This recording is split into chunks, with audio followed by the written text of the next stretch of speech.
Connor plans to attend college to receive a medical degree. Representing the sophomore class, Lexi Sanders. Lexi is the daughter of Matt Star Sanders. She is involved in varsity travel softball. She likes to spend time with her friends and family playing softball. She plans to attend IU and pursue a career in pharmaceuticals. Tonight, Lexi is being represented by her brother, Noah, an 8th grade student at Western. Lexi is currently undergoing treatment for cancer.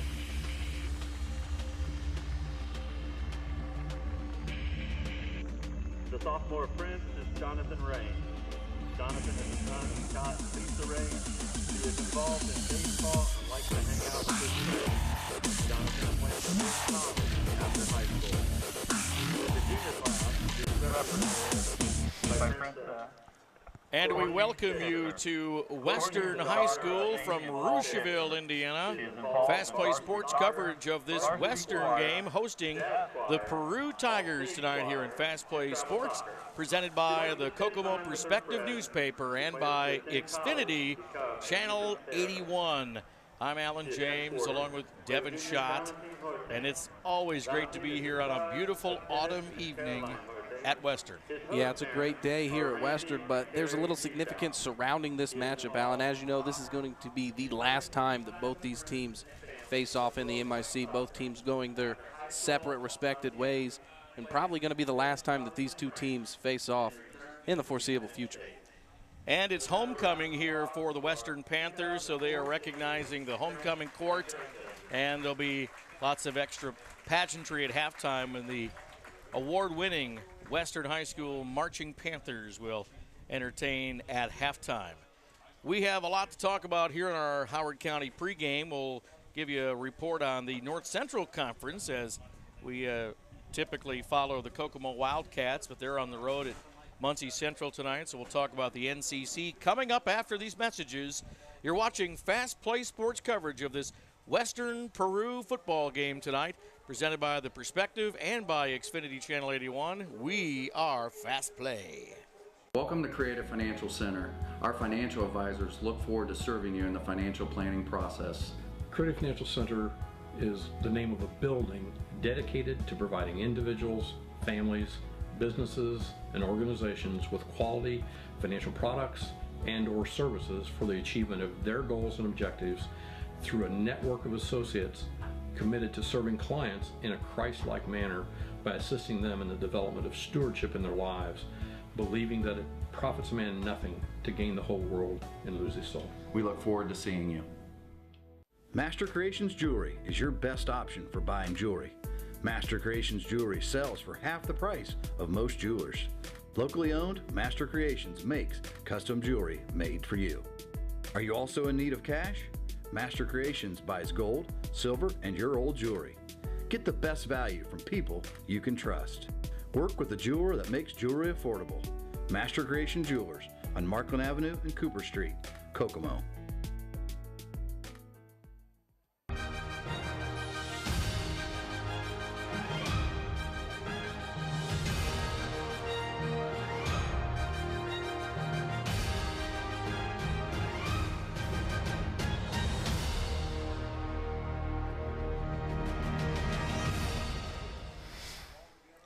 Welcome back to Fast Play Sports coverage here of the Western Panthers hosting the Peru Tigers for their homecoming here tonight from Rocheville. I'm Alan James along with Devin Schott. This is our Howard County pregame show before our 7 o'clock kickoff here tonight from Western. We start out talking about the North Central Conference, which we cover a lot here in Fast Play Sports. Kokomo winning last week 49-7 over Lafayette Jeff, and of course Jeff is not the powerhouse school in football in the NCC West here this year.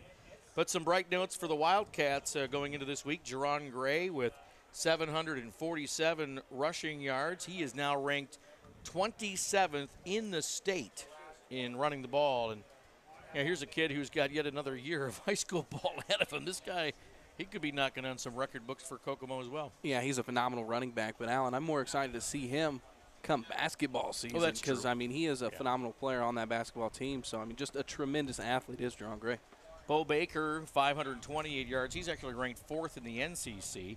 Kokomo plays Muncie Central tonight, featuring 4 of the top 8 scorers in the conference. Jerron Gray, he has 72 points. Bo Baker has scored 66. Muncie Central's Parker Phelps has had 62 points. And Jordan Holloman, Kokomo's fullback, is one of the top scorers in the conference. Standings for the NCC have McCutcheon on top at 3-0, Harrison 3-0, Kokomo 2-1, Richmond, Huntington North, Muncie Central all 2-1, Anderson's 1-2, Logansport, Marion, and Jeff are all winless in the conference. Kokomo plays at Muncie Central tonight, Harrison at Huntington, Jeff at Anderson, Logan at Marion, McCutcheon plays at Richmond. That'll be a pretty good game in the NCC, and we'll continue to talk about that. After these words, we'll take a break. Our pregame here on Fast Play Sports. We are Fast Play. Men and women of UAW 1166 are committed to a great product and a great community. UAW 1166 represents the workers at the Kokomo casting plant. Proud to have helped Chrysler resume its role as a leader in the automotive industry. UAW 1166 encourages you to buy what we build locally. Buy Chrysler products. Strength and solidarity, more important than ever. KT Sports will give you the latest in local sports scores, news, and features right where you want them, in the Kokomo Tribune and at kokomotribune.com. KT Sports will bring you last night's touchdown passes, smashes and saves, and a preview of what you can expect at the latest tennis match and cross-country finish line. Your neighbor's kids, your son, your niece, your grandkids, KT Sports will bring their games right to your doorstep. Positively part of the game, KT Sports. The Jeep Celebration event is going on now at Button. Choose from a selection of over 500 brand new Dodges, Chryslers, Jeeps, and Rams. Let our experienced team help find the perfect vehicle for you. And every purchase is backed with amazing Button customer service.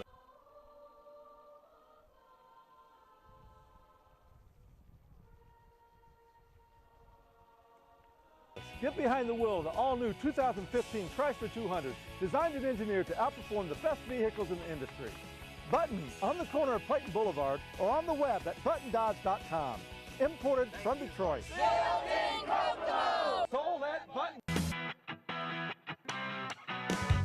Welding students from the Kokomo Area Career Center helped create a new look for Walter Cross Field. They actually designed, built, and finished all the benches and screens and lattice work. Hardest part of the project, the benches, personally, was probably would have been the overhead welds I had to do when I was welding underneath the bench. It kind of makes me happy. I mean, to see that it's out somewhere so people can see it. Welcome to a world where new is not as new. The parallel universe. Sweetie, didn't we watch this movie last week? Not much choice with AT&T U-verse, Dave. Sir, Xfinity On Demand has way more movie choices. Nothing wrong with a little repetition, Dave. Yeah, nothing wrong with a little repetition, Dave. Yeah, nothing wrong with a little repetition, Dave. Don't get trapped in the U-verse. Get 3 times more movies with Xfinity On Demand from Comcast. Hi, this is Raleigh Fingers, and you're watching Fast Play Sports Network. And once again, welcome back to our Howard County pregame here in Fast Play Sports coverage of high school football here on this Friday night, presented by the Kokomo Perspective newspaper and by Xfinity Channel 81. Look for our replay of this broadcast Wednesday nights at 9 p.m. as all the folks gather around the TV with their popcorn in hand and watch a good football game covered by Fast Play Sports. You were one of those people curled up and watching football on Wednesday night, weren't you? Yeah, I was. Can't get enough of it. Let's finish up our talk about the NCC during our pregame here. A couple of the games that are pretty important tonight. This Kokomo-Muncie Central game tonight is an important contest for the Cats, no doubt, because as both of them are 2-1, someone's going to walk away with a better position in the rankings in the conference after the game tonight. Yeah, well, someone's going to have to knock McCutcheon off the top of the NCC. If you take a look at the entire NCC records, McCutcheon kind of sits alone at the top. Harrison's right there, but those two are going to face off later down the season. But right now, McCutcheon's definitely the favorite to win it, and I think Richmond has a good shot tonight, considering they're traveling so far away. I'm not sure what the travel time is for Lafayette to travel all the way to Richmond. We know it's a good 2.5-hour drive here from Kokomo. Yeah. And do you tack on just a half hour, or is it a good 3-hour drive then for the? I couldn't tell you, but taking a drive to Richmond, period, no matter if you're from Central Indiana, it is a tough thing to do. Yeah. Well, there's pretty important games there with those two contests probably being the highlighted contests in the NCC tonight. Let's shift over to the MIC. You know, we see the Western Panthers tonight. Tough game for the Panthers last week against Maconaquah. Western was up 21-0 in the first half and then gave up 25 unanswered points, and the Braves won the game 25-21. What a thriller. But something for Coach Ron Jankovic to build upon, I think, as we'll talk about him more here in just a moment. But Western's in a growing year. They've got a young football squad, and they've got a lot to learn. Yeah, and I think that it's crucial for Western to be in a growing year at this specific time. Next year, they're going to jump and join the Hoosier Conference, and I tell you what, Alan, that is a tough conference. You're featuring teams in that conference such as Lafayette Central Catholic, West Lafayette. So what better year than this year, right before making that jump, to develop all these young kids? And this is a young Western team with a ton of talent. Talked to Coach Jankovic about that specific subject, moving to the Hoosier Conference, and they are all totally excited about that here at Western because, in football especially, every week you're facing off against a top-tier opponent in the state of Indiana. Every game is like a championship game, and they are getting ready for it here at Western this year. They're talking about it already, saying, as we get better this year and this last year of the MIC, we want to be ready to perform next week against that caliber of talent. Yeah, and you could argue that the Hoosier Conference is probably one of the best conferences at the 3A level in the state of Indiana. And, Northwestern's also going to join that conference next year. So it's just a great thing for these Howard County teams to make that jump and play better football. As you see, a good crowd here at Western tonight as they're about to introduce the players. Let's talk about the Peru Tigers. I had a chance to talk to Coach Bob Prescott before the game. And, of course, in a very similar fashion to Coach Jankovic at Western, he is a strength and conditioning teacher at Peru. Strength and conditioning has been a key, in high school athletics for a long time, but it takes a great motivator in a school program to get student athletes to be doing the right amount of weight training in the offseason. You're a high school athlete, former high school athlete. You know how the emphasis has been placed on that, but it's not a given when for the teams to do it. Yeah, and you're going to see more and more of this each year. Head coaches becoming strength and conditioning coaches. It allows these coaches to get direct access to these athletes. And, it's going to do nothing but better your programs athletically through top to bottom. Coach Prescott describes his team as mainly a defensive squad. They've had some really good defense this year in the 2 wins actually they're 3-2 overall, 2-1 in the MIC. They're not really seeing a lot of scoring in each of their games. They beat Wabash 12-9. They beat Eastern 17-7. They beat Taylor 14-7. They're hoping to get better every week on offense, and tonight against Western, Peru is trying to better themselves as they get ready for this final contest against the Panthers. Yeah, and some of those offensive woes came from Nolan Brimberry, their starting quarterback, who we will see tonight being out. He hurt his shoulder first week. This is his first week back since that injury, so we'll see if Peru's offense can start clicking now. Coach Prescott said, depends on what Western presents with us in defense. We'll run or we'll pass. We'll take what they give us. And we'll see that coming up. The kickoff is next here as Fast Play Sports covers high school football tonight from Western in Rushville, Indiana, here in Howard County. Our presentation is brought to you by the Kokomo Perspective newspaper and by Xfinity Channel 81. We'll be into the ball game coming up here at Fast Play Sports. We are Fast Play. Welcome to Creative Financial Center. Our financial advisors look forward to serving you in the financial planning process.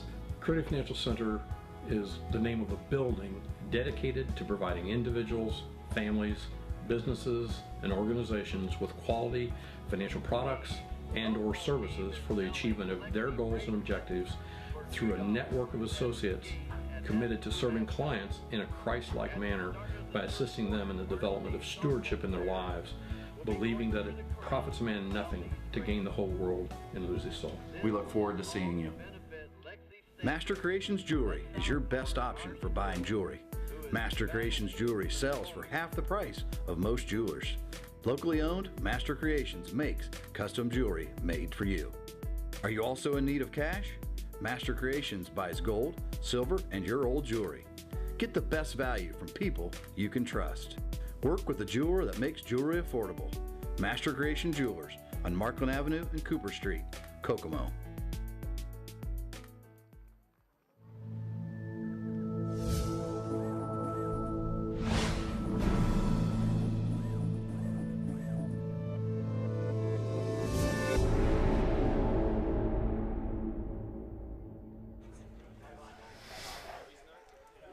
Well, it's game time here. Fast Play Sports, high school football Friday night. I'm Alan James along with Devin Schott. Our game presented by the Kokomo Perspective newspaper and by Xfinity Channel 81. We welcome you to watch our replays Wednesday nights at 9 p.m. and then again on Friday afternoon at noon. Comcast and Xfinity Channel 81 for the replays of Fast Play Sports. Well, Devin, this will be an interesting contest as we get all queued up with our fellow guys here in the press box. I mean, a lot of the talk is about the lasting and consecutive wins that Western has seen against Peru in football, and that winning streak has been going for a long time. Yeah, winning streaks, I think the past 14 years, or 14 meetings, Western has taken down Peru. I got a feeling tonight that Peru's going to have the last laugh and exit the MIC conference with a final win, but we'll see how well this young Panthers team fares against a pretty good Peru team. Since 2007, the scoring has been in the favor of the Western Panthers, outscoring the Peru Tigers by 363 to 49. That's a huge advantage, I'd say, in previous seasons. But once again, you know, we disclaimer it all by saying Western is certainly presenting themselves as a much younger squad. And Peru, they're not so old either. They're only going to be starting 7 seniors both ways here tonight. And they're made up of a lot of sophomores and juniors themselves. And you talk about former Western teams, and Alan, I'd like to stress to people that this is a completely revamped Western program. You're going to see this Western team spreading the ball out completely. They're going to have 5 wide at some times. We're used to seeing Western running, you know, right up the middle, continuously running the ball. This is a Western team that likes to air it out. They're about 50% pass, 50% run from the spread. So I'm excited to see how potent this offense can be. Well, any of you alumni from Western that are watching, there was a year in particular where Western really had its advantage against Peru. It was back in 2011.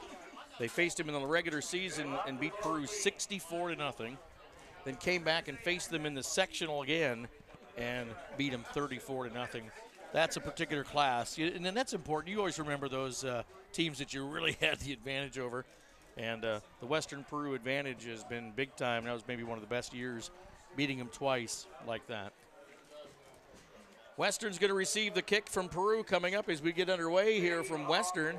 It's the Western Panthers hosting the Peru Tigers from Rocheville tonight, as the sun and the shadows of the press box are out there at an onside kick to get started. A battle for that right at about the 10-yard marker.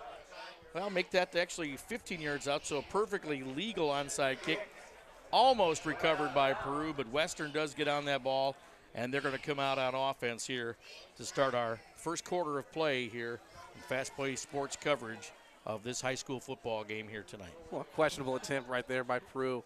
I understand not wanting to kick it deep. Western's got some dynamic returners in the backfield there, but what a weird decision just to give Western this kind of field position to start off the game. Western gets to the ball, and they'll be under center from their quarterback, Tyler Nepley. He'll be looking perhaps to, well, he's going to hand it off right away to a good-sized back that we were watching in the pregame. Was that Brooklyn Waters? I believe so. Western features a couple different backs. Waters gets a lot of the touches, and also the nope, that was Dessing. That was Cameron Dessing. Dessing will get the majority of the carries, but Waters will also get a lot of carries today. My biggest thing today is to see how well this freshman quarterback for Western fares. Well, you're looking at a spread now. He's going to pass the ball. He had 3 receivers to the right and 1 to the left, and that was really close to early contact from Peru's number 5. Shergill Payton, and you hear the Western fans are all calling for a flag on that play, but no flag. 3rd and 10 coming up for the Panthers. Yeah, I agree with the official there 100%. We'll see right here on the replay. That's a clean hit. He's making contact as soon as the ball would be touching his hands. The ball's thrown out of his range right there. Looks like a passing play coming up for the Panthers as another shotgun play rolling to the right, looking. Now maybe perhaps running, but that stiff defensive Peru. No gain on the play. Nepley is tackled after really maybe a little bit of a loss on that play. So nothing happening in the first 3 downs for the Panthers, and they're going to punt. Yeah, it was just great coverage right there by the DBs. Nepley steps up in the pocket, thought he had some daylight downfield. Nothing, but all caused by some great coverage downfield by the Tigers. Hutchinson's going to punt for Western. Peru Tigers 2-1 in the conference, receiving the ball now for the first time in this game. Nice punt. Hits down around the 30, takes a nice Western bounce and out of bounds at about the, going to mark it at the 23-yard line for Peru as they will take over on offense. And just as predicted, even in our talks with the coaches before the game, a tough defense from Peru has stepped up. Yeah, and right now, the biggest question for me is how well is Western's young defense going to do against this triple option team that Peru has? The triple option is tough to run, and it requires assignment football. Each person's going to have their own assignment. For a young team, that's a lot to ask for, Alan, so we'll see how well they can do. Single back with the 1 wide out for Peru. Handoff. Stiff Western defense there on first down. Barely getting back perhaps to the line of scrimmage.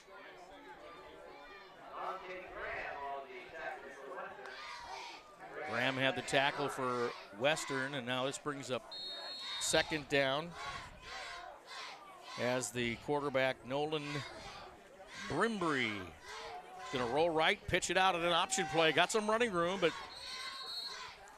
the Western defense closes quickly on Payton. He's pushed out of bounds after about an 8-yard gain, so it's going to be 3rd and short coming up. And there you see it, the triple option at work right there. A little reminiscent of some Georgia Tech-like offense. But Western, for the most part, doing a good job of stopping that option.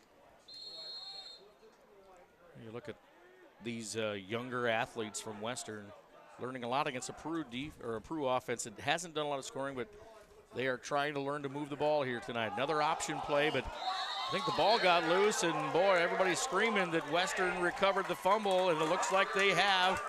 The first turnover and break goes to the home team here at homecoming. Western's going to take over on offense, 1st and 10. Check the replay here. Just a discrepancy from the handoff that Brimberry was reading right there. He's kept it in the belly a little too long. He wanted to keep it. I think the running back wanted to take it just a little bit more.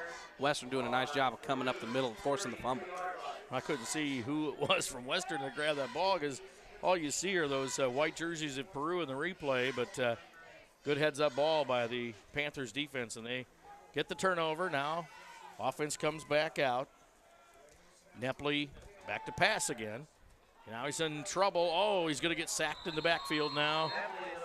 Nice containment there by number 48, Bacchus Tyler from Peru, as he sacks Nepley for, looks like, about a 5-6 yard loss. And that looks like a busted play, but Allen, that's a nice job of Nepley by not throwing that pass. You got to think that it's a much better decision to take a sack sometimes than forcing something downfield that's not there. Right there, Nepley realizing it, taking the sack. 2nd and long. The handoff this time. Sweeper on the right side. The edge doesn't give up from that Peru defense. A short gain on the play, but it's going to bring up a 3rd and long for Western coming up. But kind of mixing it up, a 2nd and long, going away from the pass and trying to run the ball that time. Yeah, they're just trying to get a feel for what works on offense right now, trying everything they possibly can. At left end for Peru did not give up the edge against that sweep right from the Panthers. Ball on the right hash mark. Looks like there's a ton of room here to the left, and Nepley's going to get sacked again. What a nice play. Kind of a corner blitz on that play. Jeff Klosser for Peru gets back there with no time for Nepley to even look downfield and see who was open. Look at this play. You try to count 1,000, 2, 1,000. I don't even think you get to 2 before the time Nepley was on the ground. That's just great defensive pressure right there by Peru. Yeah, and you had Eric Hobbs, too, who was also in the backfield to apply the pressure. So another punt for Western after having a nice opportunity in Peru territory after the fumble. They punt the ball down, and that ball goes loose again, but goes out of bounds, and Peru will be back on offense, setting up at about the 29-yard line. This will be their second possession here in this ball game, and again, a defensive contest on both sides of the ball so far. Yeah, I think these teams are just going to have to find their feel for offense, slowly move the ball down the field. I think we're going to have a low-scoring game because it looks like both these teams are well prepared for each other's offense. And I had asked Coach Jankovic, I asked him, Coach, do you really spend a lot of time scouting this Peru team with the kind of year you're having? He said, absolutely. We're applying ourselves to win every week with these guys. We're learning off of films. We're getting better every week, and they studied this Peru team on film as much as any other team you would, and they are prepared for tonight's game. So there was a penalty on the punt play that backs Peru up even further. So they've got the ball on the 17-yard line. 1st and 10. We'll see what they draw up for the Panthers on this series. And boy, oh boy, a handoff in the backfield barely gets back to the line of scrimmage again as that Western defense is on top of it. And that's just a great job by Kyler Vale right there. He steps up, gets deep into the backfield, then slides over and keeps that outside containment, makes the tackle. Nice job by Kyler Vale. Quarterback Nolan Brimbury under center. Now he's going to throw the ball. Oh, he's throwing long along the left side. He's got a nice tall receiver out there, and he catches it. Is it inbounds? And they say, yes, it is. Big pass play along the left side for Peru up near the 48-yard line, 1st and 10. Well, check the replay here. Just a bomb over the shoulder, one-handed grab. Let's see if he had possession of it. Remember, only 1 foot's needed in high school, and it looks like that's a clean catch to me. Beautiful. Nice job by big wide receiver from Peru. And we have to tell you, just as difficult as it is for you to see the numbers on the Peru uniforms, it's hard for us to see them from the press box, too. So that color scheme is a little bit of a squinter for all the people following the game. Nice running play off the left side here on 1st down for Peru. They're starting to get their legs under them now. Some confidence on offense, and they're moving the ball. Well, with that last pass, they kind of opened up Western's defense just a little bit. That time able to punch it right between the tackles for a gain of about 8 yards. Button Dodge presenting replays for us here in Fast Play Sports coverage here tonight. They kind of keep the ball along the left side there. I saw Nolan Brimbury. I thought maybe he was going to keep that ball, but he did hand it off. Short gain on 2nd down, so it's about a 3rd and maybe 3 yards to go. This will be a big play for this Peru offense. They've moved the ball pretty well, and there's a keeper that time. That time, yeah, it should have been Nepley. Or Brimbury, I'm sorry. Brimbury kept it for the 1st down, so Peru moves the chains and keeps this drive alive here in the 1st quarter. And you see the clock ticking away with just over 6.5 minutes left here in the 1st quarter of play. Here from Western, Peru on the road in the white jerseys, playing Western in the dark jerseys. 1st and 10 for the Tigers. Single back, hands off. Oh, he keeps it that time. Brimbury rolls out right on the keeper and moves the ball maybe 4-5 yards on 1st down. Nice play. I think a little less than that. From my perspective, it seemed like a pretty good play from Western's point. It's about a 4-yard gain, but for the most part, Western did a nice job of keeping that outside contained, not allowing him to get upfield too much, forcing him east and west. There's a good shot at Brimbury as he's circling around the huddle after getting wrapped up a little bit on that play. I mean, when you run your quarterback, he's going to have a collision with the defender. Yeah, that's one thing about the triple option. You have an athletic quarterback. It allows you to run various amounts of plays with your quarterback, especially on his feet, but that's the risk you run. Yeah. Timeout called by Peru. We're going to take a quick commercial break. You're watching Fast Play Sports coverage of high school football here tonight. We are Fast Play.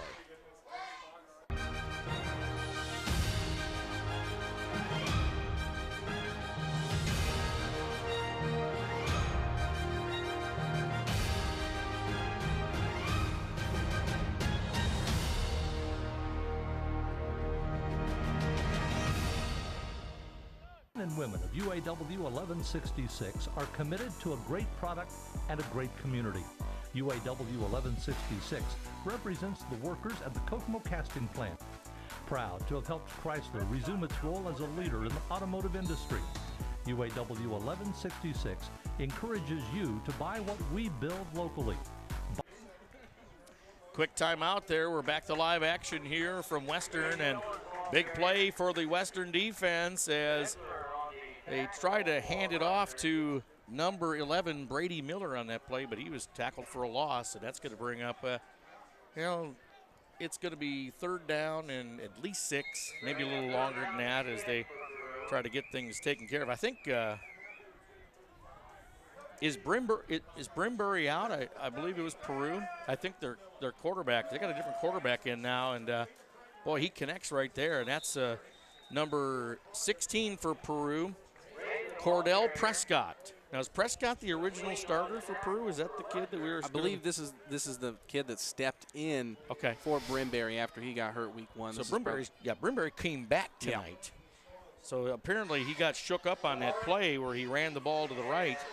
Now, it was a shoulder issue that he left for in week 1. Right. He came back. This was his first game back from that shoulder injury. I didn't see if it looked like he was favoring that shoulder a little bit. It looked more like it was in the side, like he had got the wind knocked out of him. But we'll see if he makes his way back into this game. So that should be Cordell Prescott, who's running the offense now for Peru. Is it Prescott or is it Brady Miller? Which one is actually playing the quarterback position? I think it should be seen in one play. Should be Cordell, right? Cordell Prescott's listed at 16, so it's Prescott. Can't tell if that's 16, 18. Well, they have a 3. They don't have an 18, so 3-2 record overall. So they've done it with this kid at the helm. So he hands off this time up the middle. Miller had the ball, and the Western defense held. That was a first down play. I don't know if we missed a penalty in that series or what the deal was, but that was a first down play for Peru. Short gain, if anything, so they're bringing up about a 2nd and 9. Prescott in as quarterback for Peru here in the first quarter. He hands off right away to the up back, who's got some running room along the right. He has a nice gain here on 2nd down, and that was number 40, Michael Richardson, carrying the ball for Peru, and that is going to bring up a 3rd down play. Look at him come around. And you'll see Western coming out in the 3-3 stack like normal, sending pressure inside that time, able to get around the outside, no containment right there. But that's one thing that I was talking with Coach Tuggle from Western before the game, and he said that they're more than likely to send one person in a blitz each play. So be watching for who they send, and we'll see if Peru can start keying on those blitzes. 3rd down at about 4. Nice option play, got some room to get to the first down, and he falls down right at the first down marker. I think he's got enough to move the chains, but a little acrobatics perhaps on that particular play for, looked like number 5, Peyton Sturgill on that one. That's just textbook option play from Cordell Prescott right there. Able to read the defender, fake inside, still take the hit, get the pitch out cleanly, and able to pick up the first down. And he's bigger than Brimbury in size, but Brimbury's the senior, has more experience, so you can see why they wanted to go with him.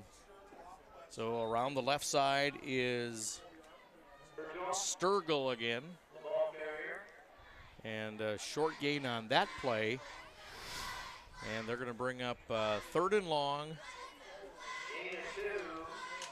Giving them about a 2-yard gain. Or was that a first down carry? So that's 2nd down and about 7 coming up here for the Peru Tigers. And they're in the red zone here against the Western Panthers.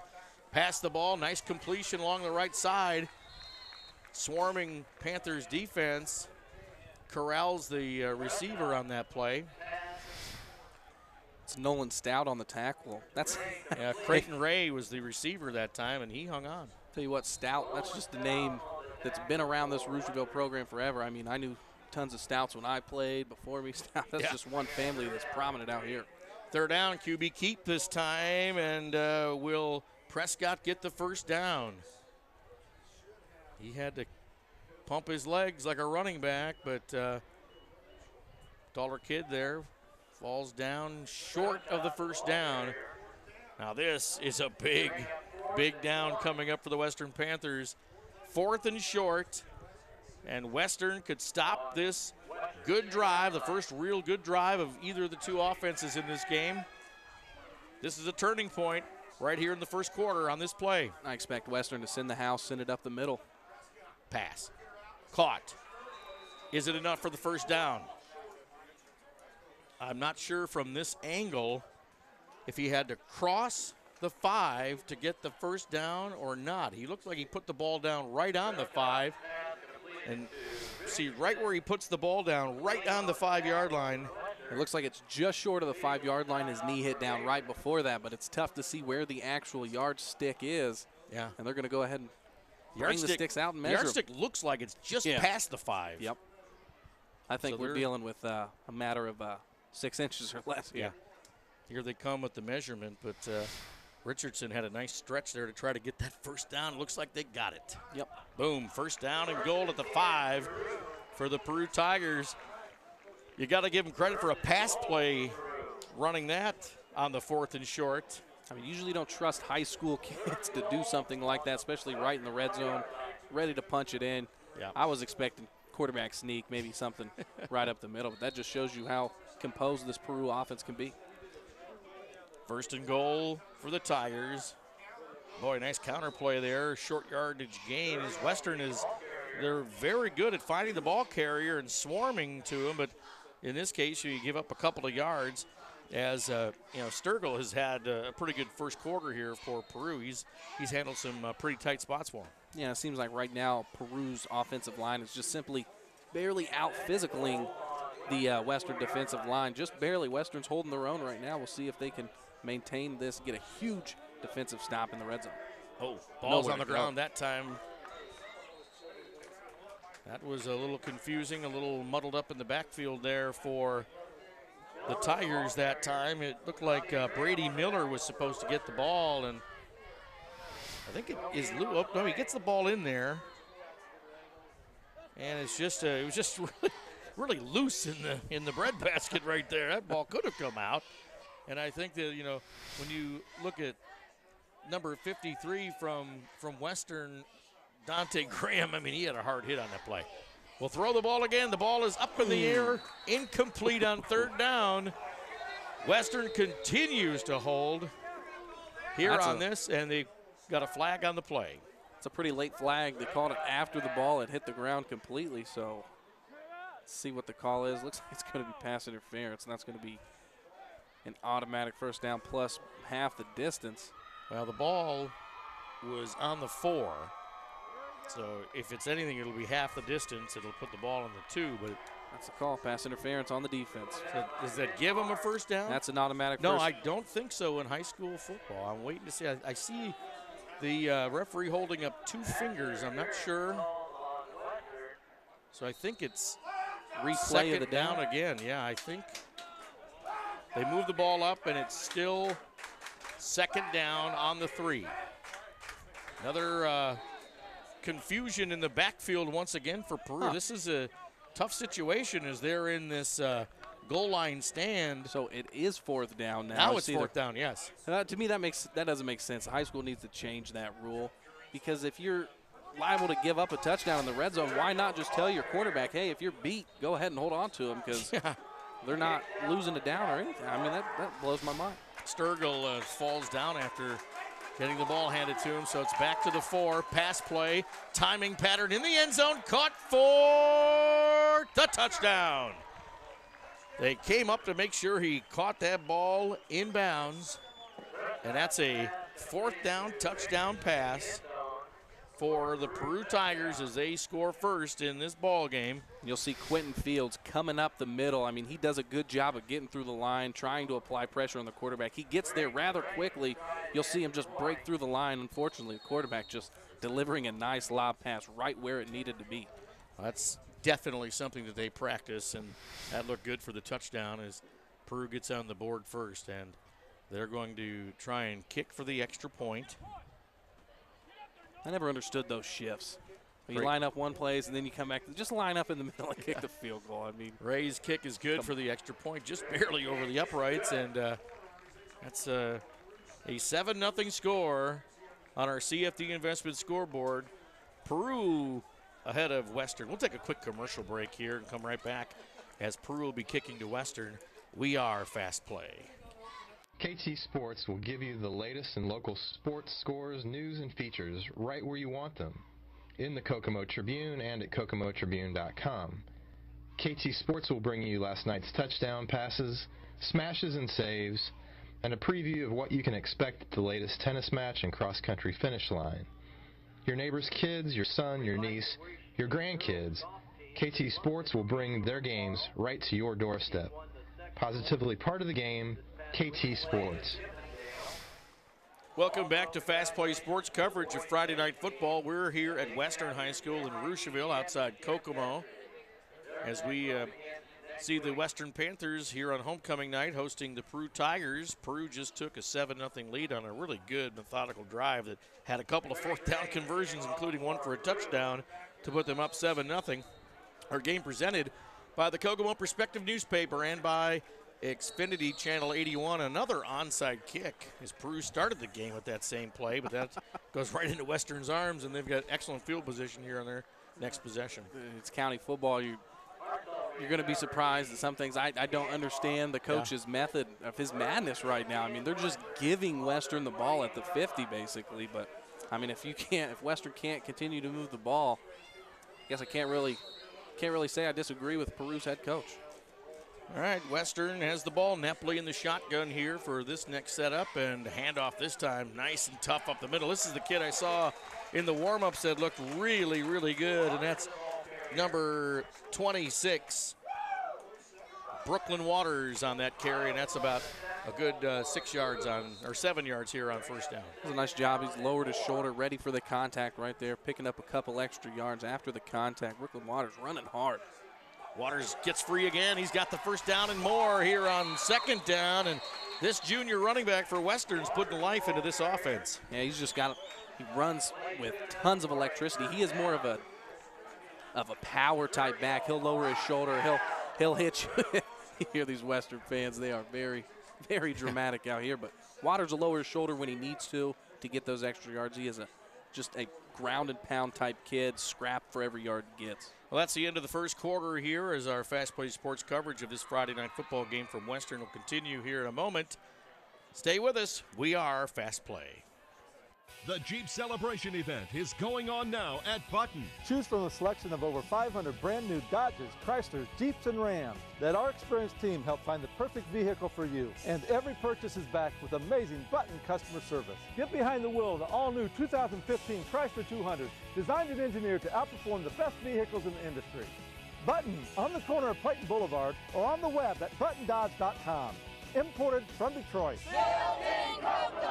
Sold at Button. Hi, this is Raleigh Fingers, and you're watching Fast Play Sports Network.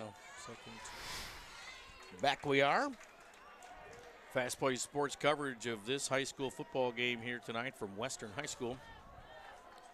Peru with the lead here on our CFD Investment scoreboard, 7-0, but Western has the ball, and they're moving it here, and they're in a 1st and 10 here to start the second quarter. Epley hands off to Waters again. That time he's stuffed for a short gain, but this has been a good combination in this series for Western. Yeah, they've done a nice job of running the ball. However, I think that Western's going to have to sometime air the ball out and give Nepley the protection he needs to get the ball downfield, something they haven't done all game. Nepley's in the shotgun. Waters is in the backfield with him. Spread out in the receivers here on 2nd and 10. This time he is going to roll out to the left. He's going to keep it this time. Nice gain on the left side. He's going to be right near the first down marker. Stepped out of bounds just short. He'll have a 3rd down coming up, and nice choice by the quarterback that time.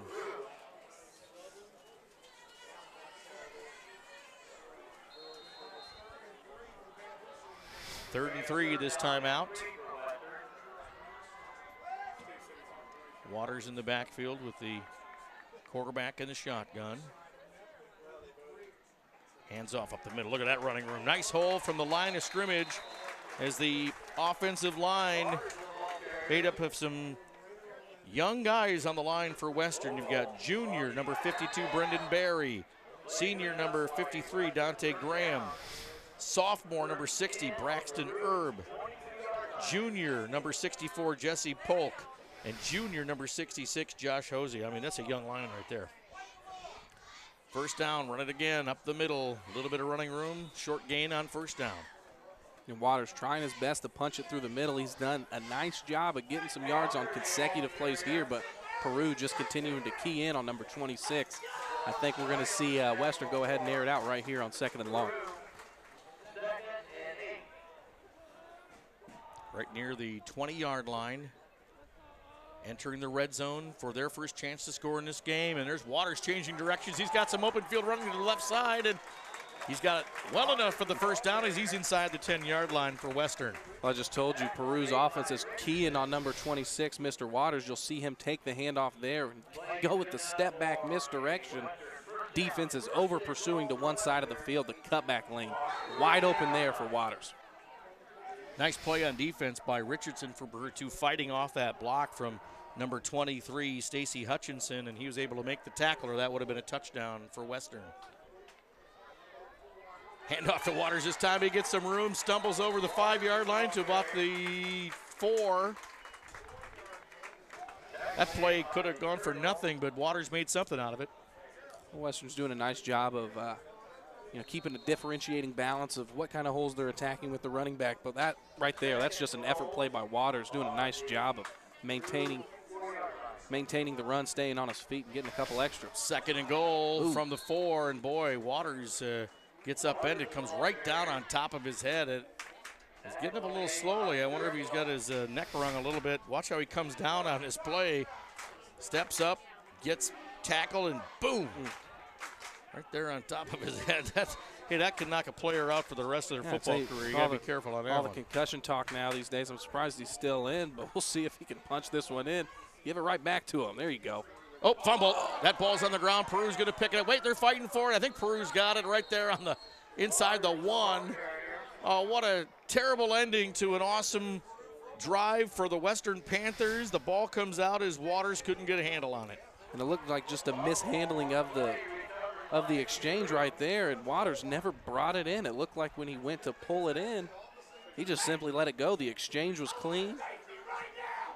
Waters just not able to. Yeah, but the ball never goes into the end zone, so Peru is backed up literally. That ball is maybe inches off the goal line. Fans from Western are calling for this defense to get a safety right here. Get a safety. That's what they're calling for. You got emotional parents out in the crowd. You get a different feel from county football. You really do. There's more of a emotional feel to these games than there are in the city. Well, it's too bad the Western offense couldn't score on that drive because they really found something, and they can come back with it for sure. And there's going to be a timeout on the field. Looks like Western's called this timeout. We'll take a quick commercial break as you're watching high school football here in Fast Play Sports. We are Fast Play.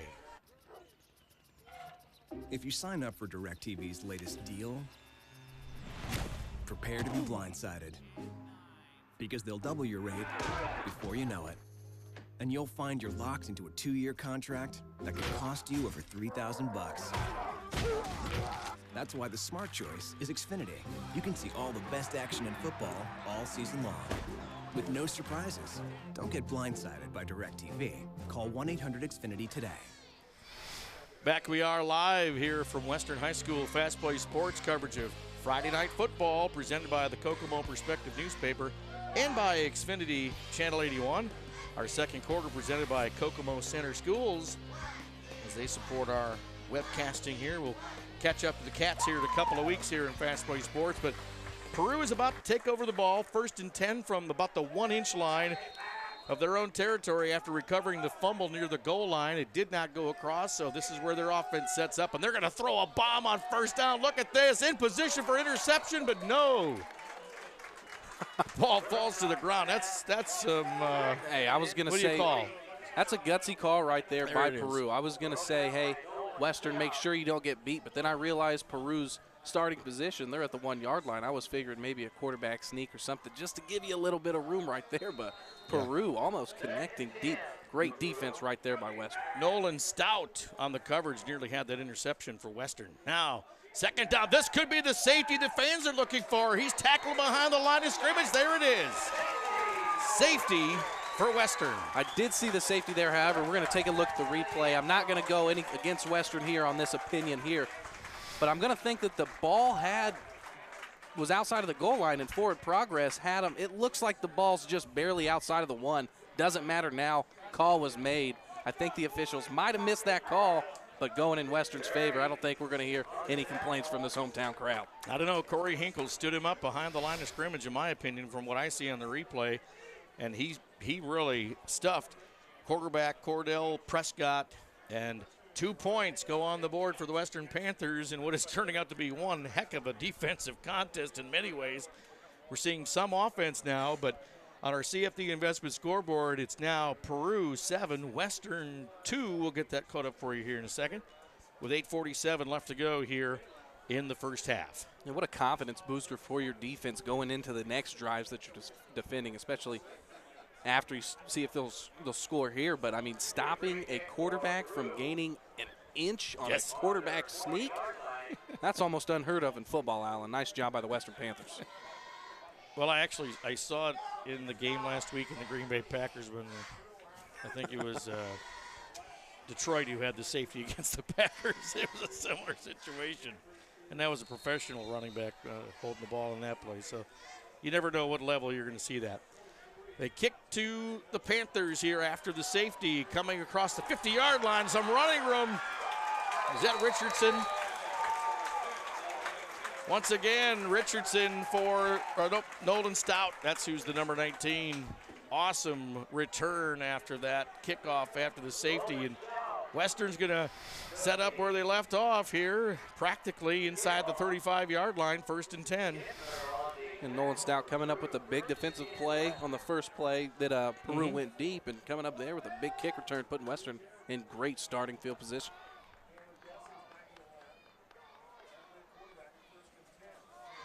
Up the middle is Waters. Nope, that's not Waters that time. They brought back Cameron Dessing. He carried the ball on that play. I think that's Dessing. Yep, that was Dessing. I like this. Number 25. Yep. I like this running back by committee. It allows fresh legs to come out. When you got two athletes like, Dessing and Waters, I mean, fresh legs each set of downs. That's a lot to lean on right there. 4 yards on that first down carry, so 2nd and 6 now. Western tries to resume what they had. Nice pitch out there, a nice shuffle pass out to Dessing. Lots of room on the left side. He's not done yet, but then finally the Peru defense swarms him. That is big saving tackle on that play by Peru's number 58, Jordan White. That's a great play here. You'll see Nepoli take the snap. I'm pretty sure he's going to read the defensive end. That play is meant to read the defensive end. He bites right there. Nice shuffle pass. Amazing play by Nepoli. Just a smart play from a freshman quarterback. Yeah, once again, we've seen this matchup a couple of times where you get Stacy Hutchinson from Western up against that number 40, Michael Richardson from Peru. And Richardson's won that battle each time, by the way, and started to, he kind of started the process of bringing down Dessing on that play. So nothing doing here on first down for Western. 2nd and 10 is where we're at now.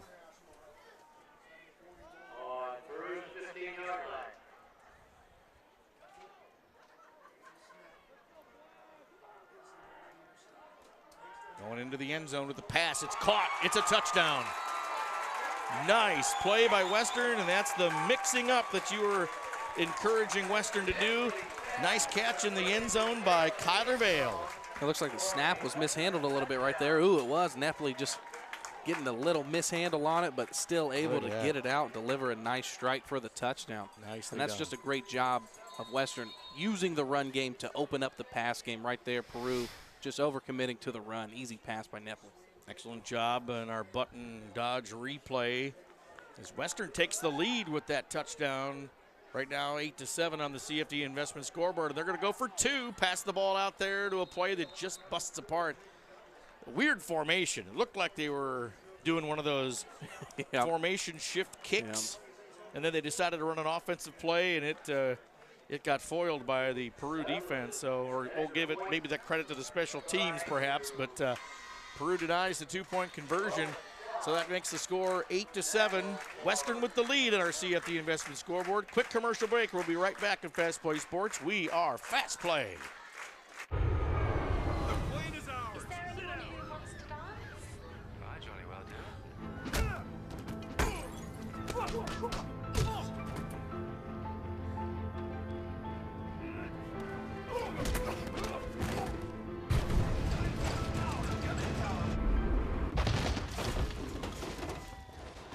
You were right. I can watch my DVR shows anywhere.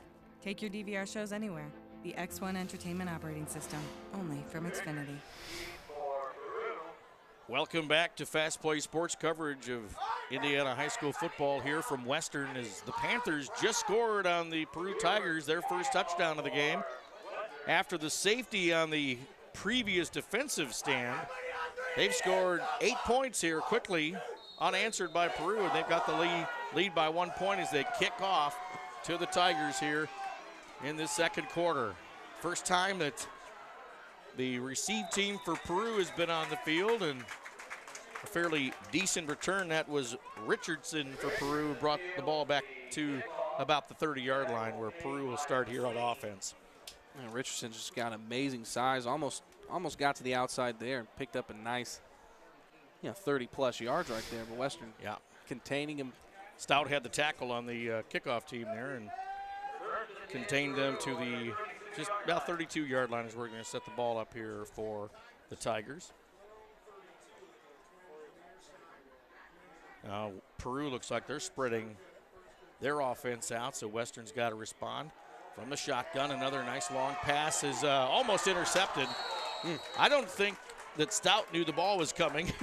If he had, he probably would have put himself in better position to pick that off, but that was a timing route that just went all bad for Peru. Yeah, it was a terrible play by Peru of throwing it, still throwing the ball there. I mean, he threw that ball into, it looked like triple coverage from what I was seeing, but Stout able to get his hands up and knock the ball down.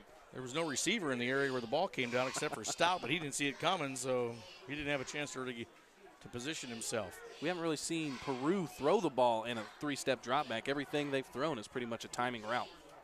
Second down. Keeper. Well, some sort of an option. Oh, nice play on the defense. Boy, responding for the Panthers, number 24, Quentin Fields makes a nice tackle for really no gain on second down. Our second quarter of play presented by Kokomo Center Schools here in Fast Play Sports as we look at the button dodge replay on that last play. Didn't come across. He was nice tackle and everything there for Fields. That was a nice play for the Western Panther defender. 3rd and 10 now for Peru. Shotgun situation. They've got 3 receivers, 1 in the backfield. Going long again. Timing pattern. Got the chance, and it's caught. Nice reception on the play. And that's number 5, and he's had a great game, Peyton Sturgill. And that's just an absolute strike. Quarterback drops back. I mean, he throws that thing into double coverage. 2 wide receivers in the area, still able to deliver it absolutely on point where it has to be. Nice pickup on a very crucial 3rd down for Peru. Crossing over into Panthers territory on the ground this time. The line gets some movement here. A nice, looks like about a 9-yard carry on 1st down. Super play for Peru on 1st down to give them a nice 2nd down and distance here as they're marching toward the red zone again here in the 2nd quarter. Peru keeping the tempo up, staying in the no huddle, trying to get some snaps off. Oh, fumble. Ball's on the ground. Western's all over it. Panthers get on the ball. Peru's 2nd turnover in this game. And now the Western Panthers have stopped what has really been a pretty good drive for the Peru Tigers here. And I think turnovers are going to be the key to the game today. I mean, these are big turnovers right there. Peru threatening to score on Western and just giving the ball up on a simple mishandling of the football. Those are simple things that have to be down pat at this time of the season. Roughly 6 minutes left to go here in the first half. Our 2nd quarter presented by Kokomo Center Schools as 1st down gets handed off to Waters, who's back in the game for the Panthers, and Peru's defense sniffs that one out. In fact, it was a nice tackle on the play by number 21, Jeff Klosser. He read that one and got Waters to the ground. Yeah, trying to get Waters to hit that cutback lane like he did the last set of downs. unable to find it there. We'll see if Western airs the ball out, though. 2nd and long. From the shotgun. Handoff this time. Nice hole in the right side. Waters gets about 6 yards on that carry. He's got a much better down and distance for the Panthers here coming up. I take that back. It's different that time. They brought Dessing in on that play.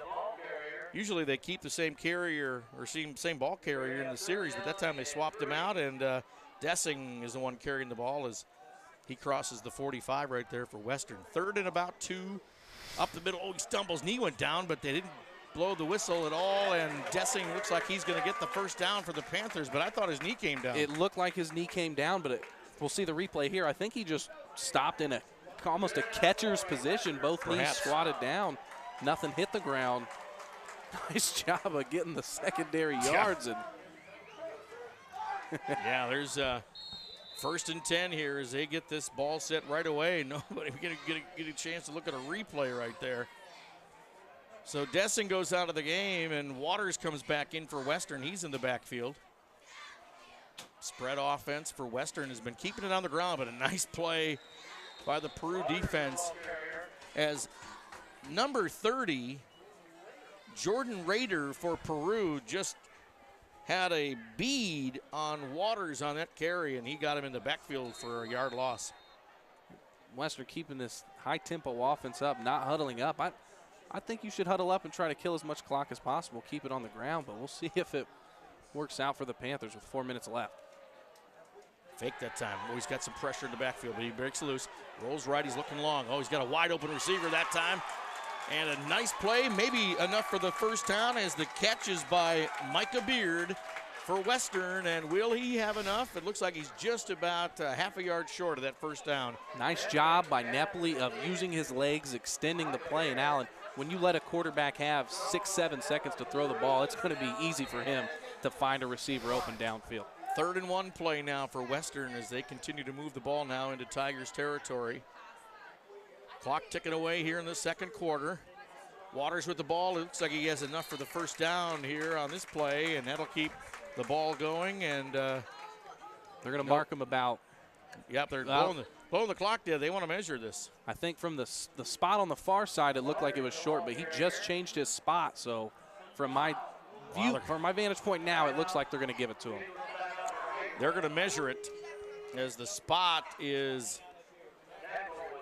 They're clearing out the players. They want to bring the chains across. So this is the second measurement we've had in this game. This hasn't been an easy one for the referees. Hey, what, the chain guys are earning their paychecks today. They are. We'll see how they measure up here on a 3rd down run, and the chains come out. It's going to be inches short. You had it right. Yep.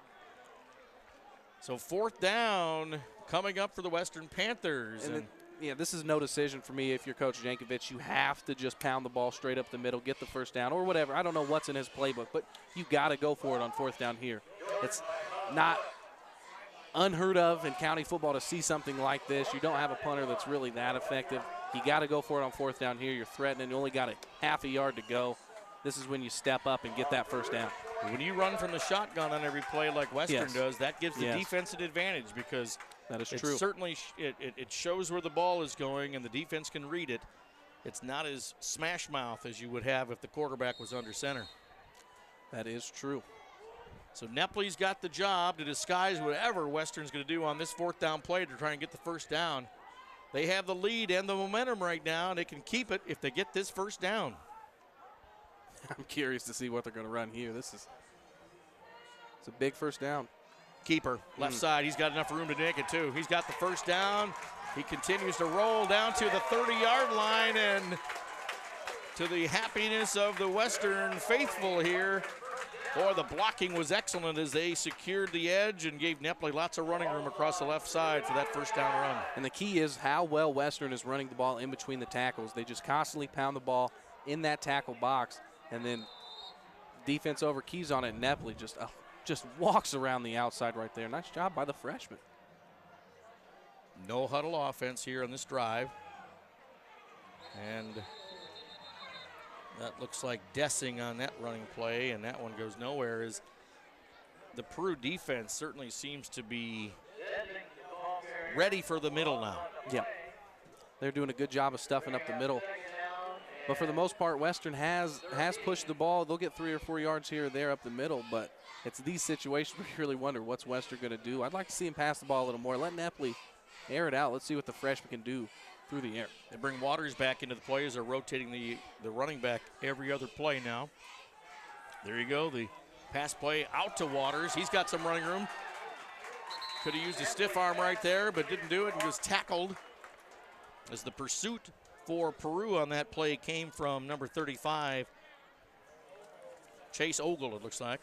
Just a simple swing route right there. And it does 2 things. It gets your confidence up for your quarterback, making these easy throws, able to get the ball down the field. And Waters just a far better athlete than the middle linebacker right there for Peru.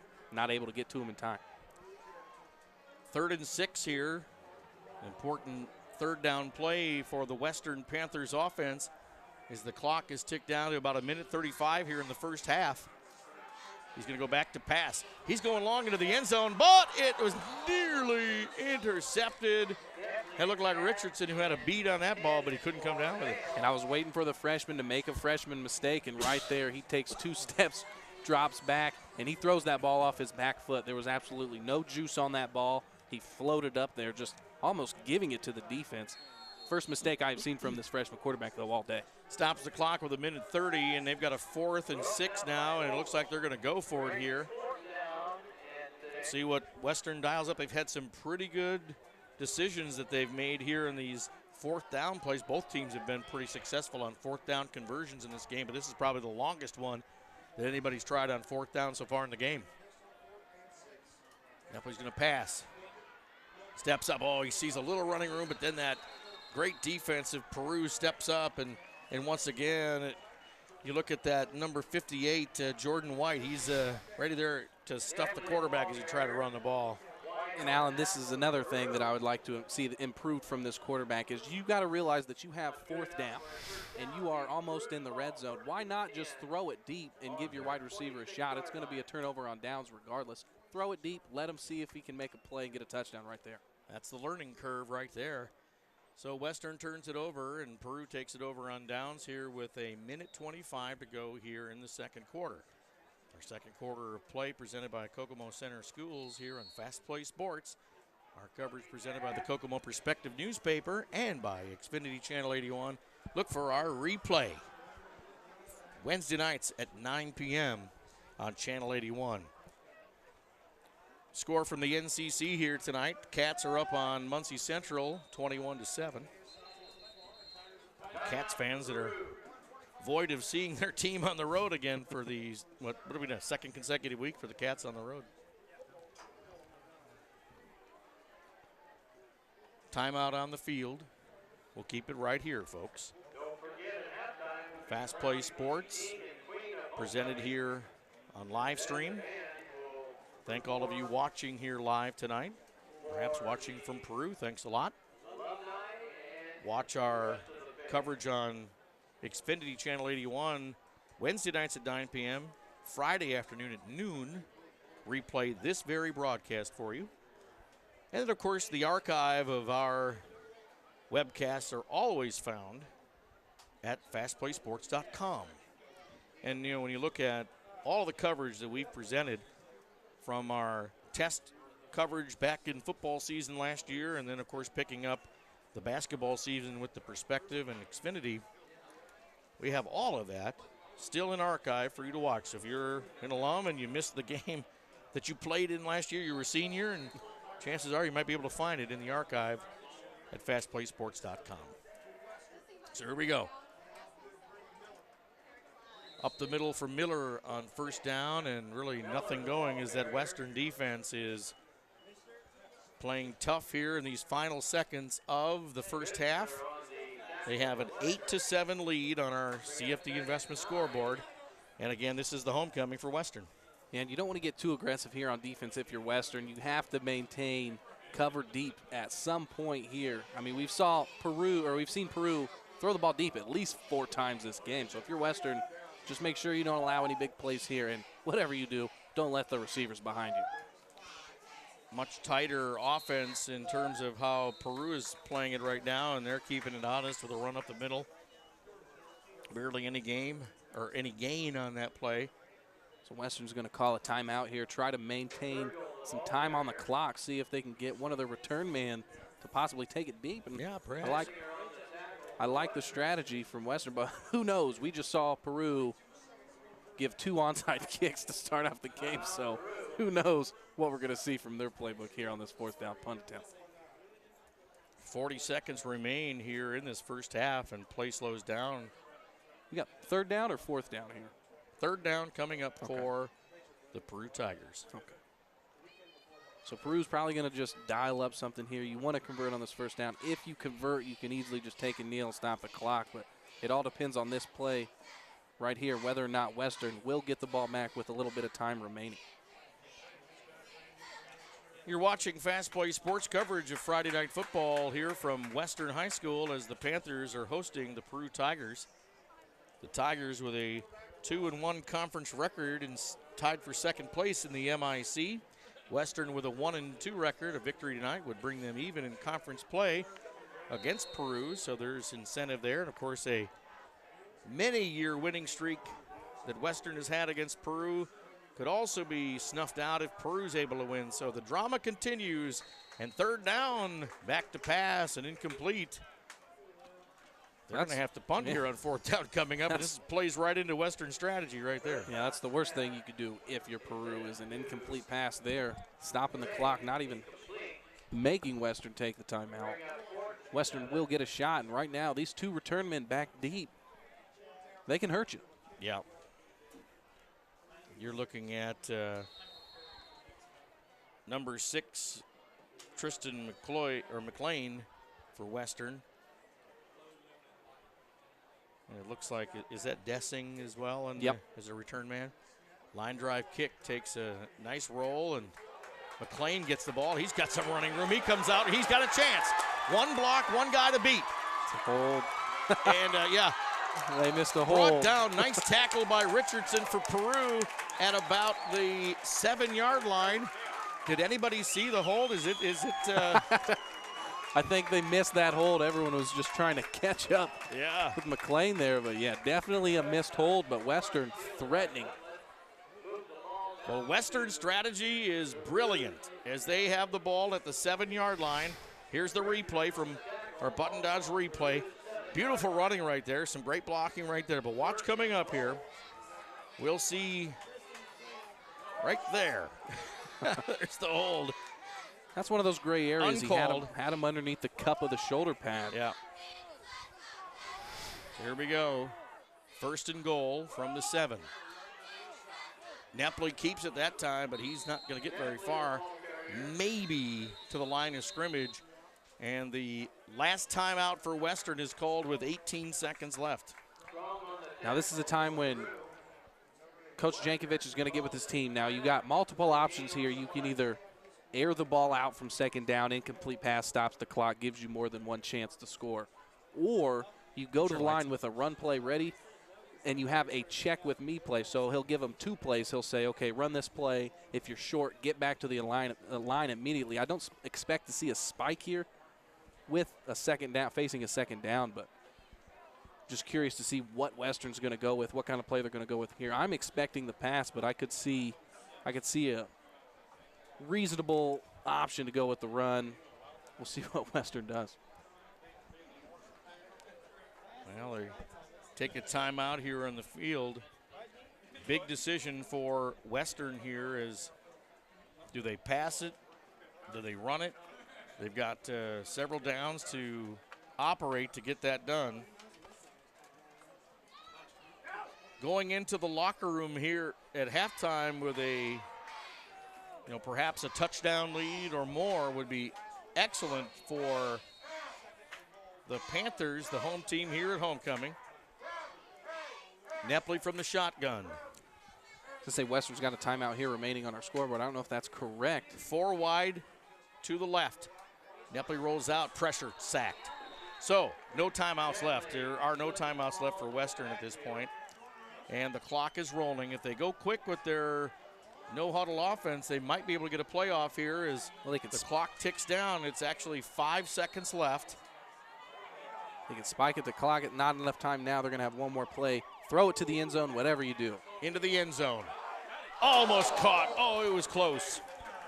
Intended receiver was Tanner Hetty, and he had a shot. Off his hands, you know how it is in football. Yep. If you can touch it, you probably can catch it. And he could have had a touchdown right there. But that will send our teams to the locker room at halftime. Our CFD Investment scoreboard has it for you. Western with a 1-point lead here at half, 8-7. We'll be back with some of our halftime chatter for you here. Fast Play Sports, coverage of Friday Night Football. We are Fast Play. Your lights don't work? Welcome to Creative Financial Center. Our financial advisors look forward to serving you in the financial planning process.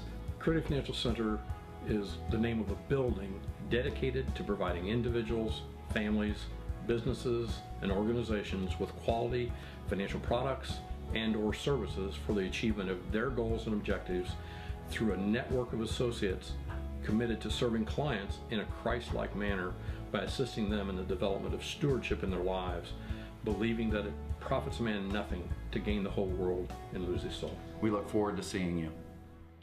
Master Creations Jewelry is your best option for buying jewelry. Master Creations Jewelry sells for half the price of most jewelers. Locally owned, Master Creations makes custom jewelry made for you. Are you also in need of cash? Master Creations buys gold, silver, and your old jewelry. Get the best value from people you can trust. Work with a jeweler that makes jewelry affordable. Master Creation Jewelers on Markland Avenue and Cooper Street, Kokomo.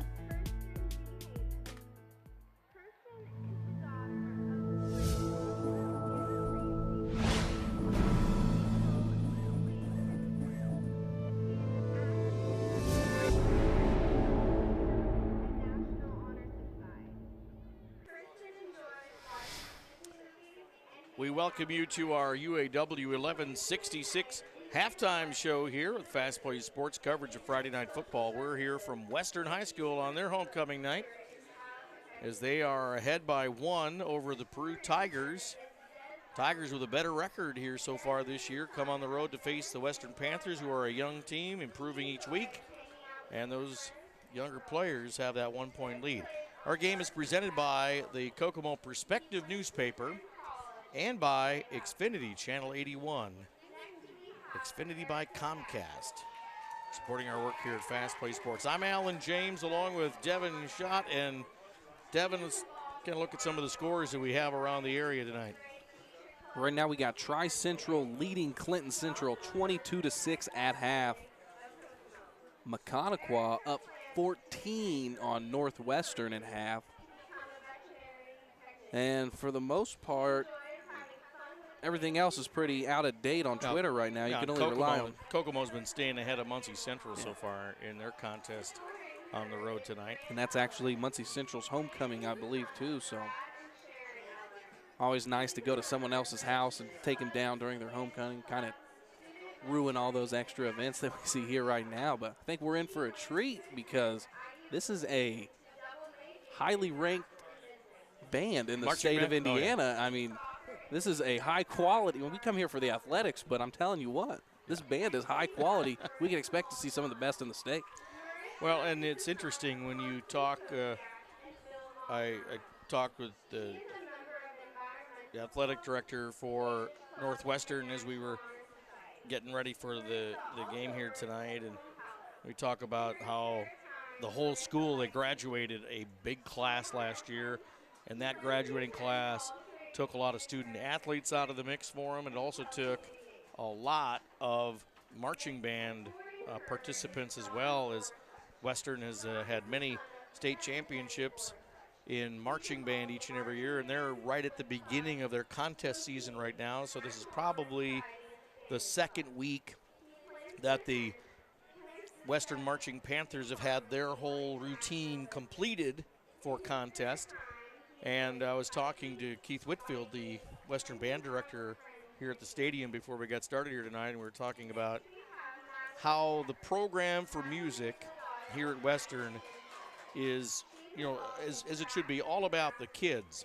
But they choose student musician leaders among the student body that are in marching band, and call them department heads, whatever you like. But these leaders start to develop each responsibility for each section of the marching band as students. They take the direction from all of the directors. I mean, you look at all the adults that are a part of this whole thing. I mean, you've got faculty and parents alike who all support the marching band. And Western also seeing more of a youth-driven marching band this year, just like the athletic teams are seeing. I mean, think about this school. A girls' basketball state championship. Who I called, by the way. Who I called, by the way. Did. Beginning of the season. I mean, it's a school corporation that has found themselves. They've been a powerhouse in football many years. This year is a rebuilding year, but they've had some great experiences from these students who win at the highest level in the state of Indiana. So there's a lot of good things always happening here at Western School Corporation, and this marching band is one of the things you're going to see here. We'll take a commercial break and come back here during our UAW 1166 halftime show here from Western. We are Fast Play.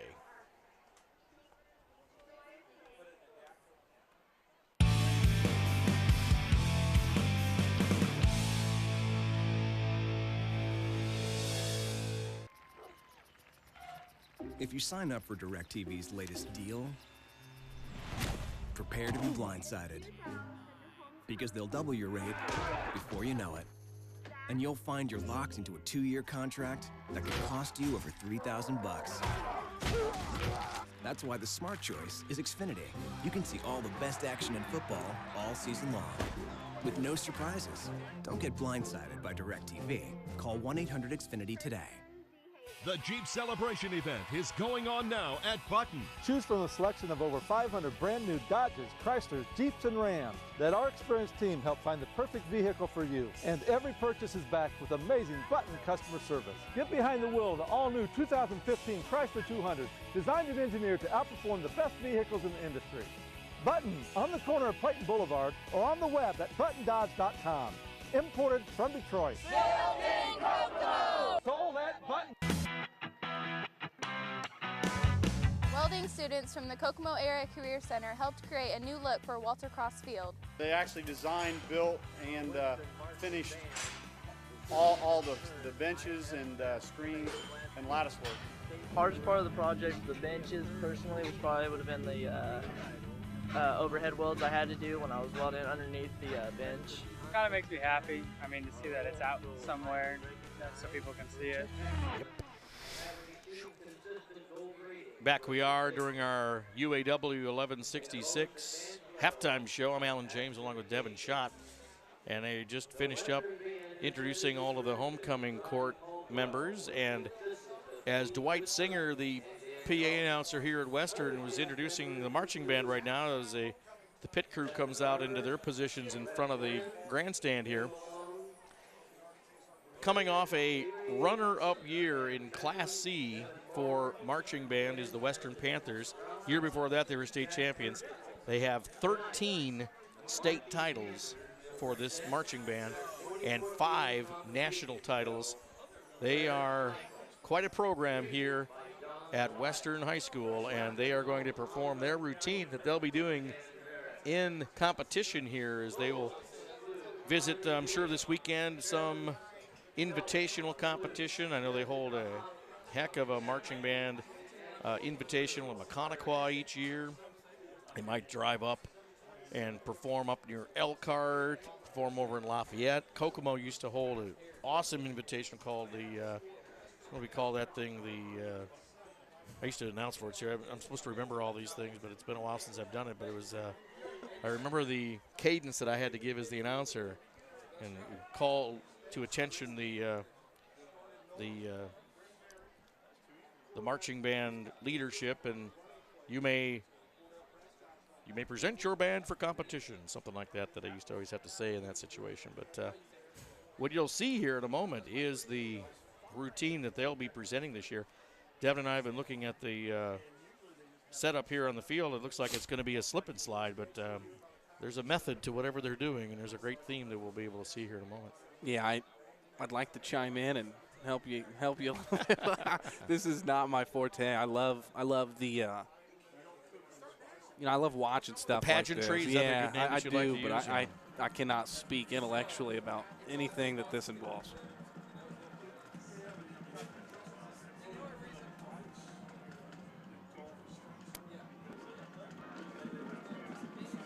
You get the Western Panthers marching band is warming up and getting ready as they're. This will probably be like the second time that the parents and fans of Western have seen this performance. So this is polished up probably a little more than the last time they saw this performance. These long half times during homecoming make me hungry, Alan. Yeah, well, you think about Bella Pizzeria, don't you? You're right. Bella Pizzeria, a true New York-style eatery. And I tell you what, I filled up on it before the game. And, I mean, these slices of pizza, Alan, they bring to us before the game are bigger than my head. Bigger than a tractor. They are ginormous slices of pizza, and they're the type that you have to fold like a taco to eat just to get it down. And I'm telling you, if you guys want good pizza, stop in at the mall, Bella's Pizzeria. They got a fantastic pie and many other things such as salads for you to try. All right, they're the whole banner's blocking the performance of the band now, so we can start to show you. See you, Bella. Yeah, thank you, Bella Pizzeria. I'm sure fans are enjoying this on high definition here at FastPlaySports. Let's take a listen. Well, probably can't take a listen with all the chatter in the press box. Not even going to try. Sorry about that. But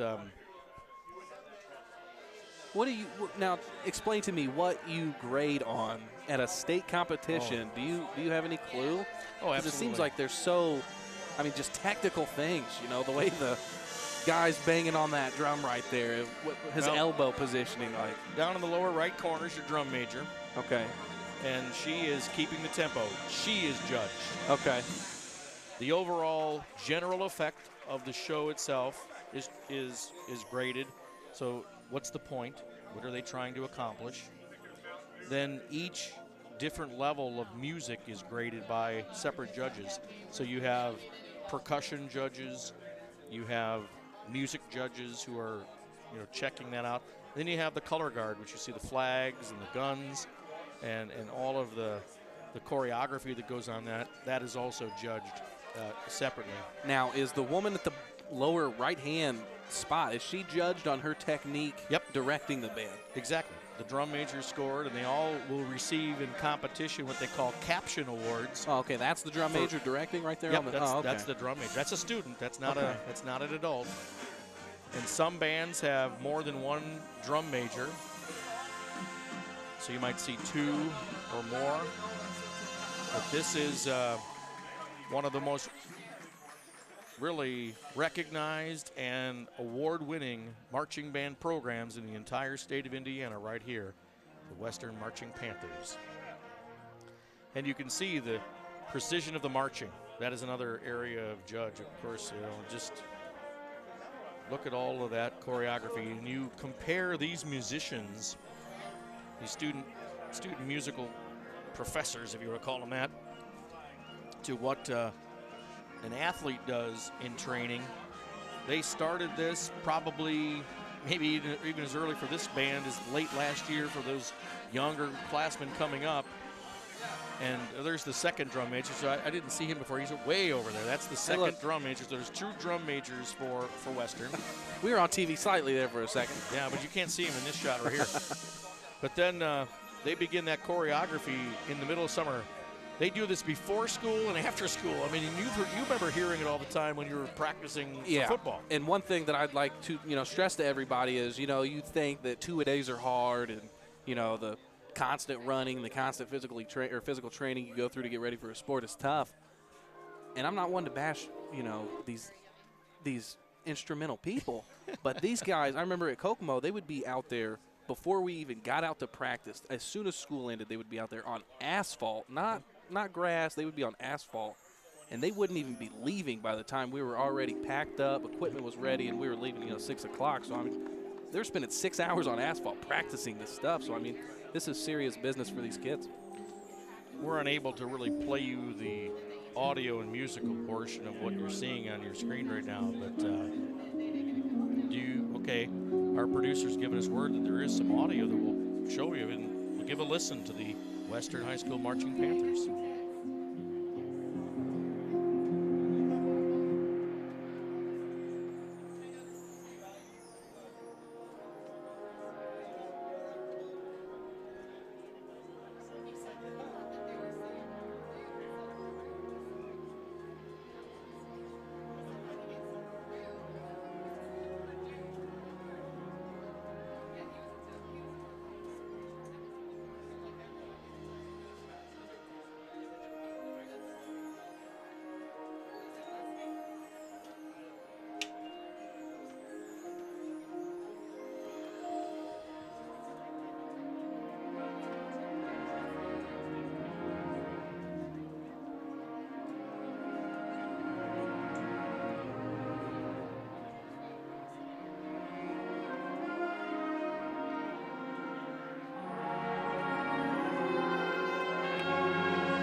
And we'll take a break. You're watching the UAW 1166 halftime show. What a spectacular performance by the Western High School Marching Panthers.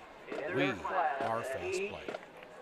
For the first two competitions at Lafayette Gym and the Conoclaw. The week.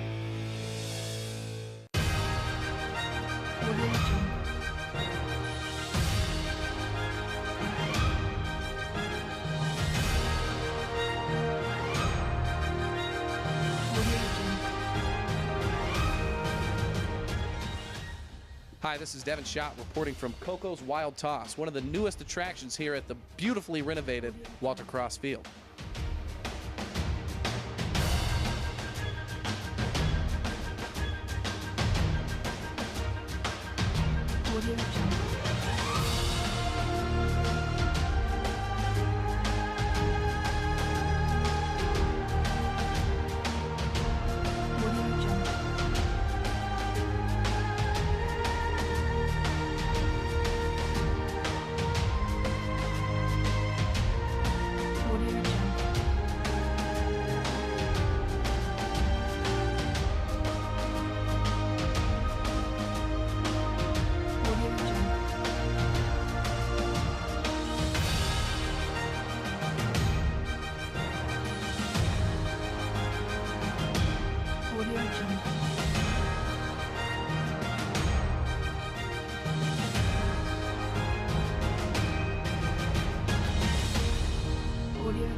And that's how it's done.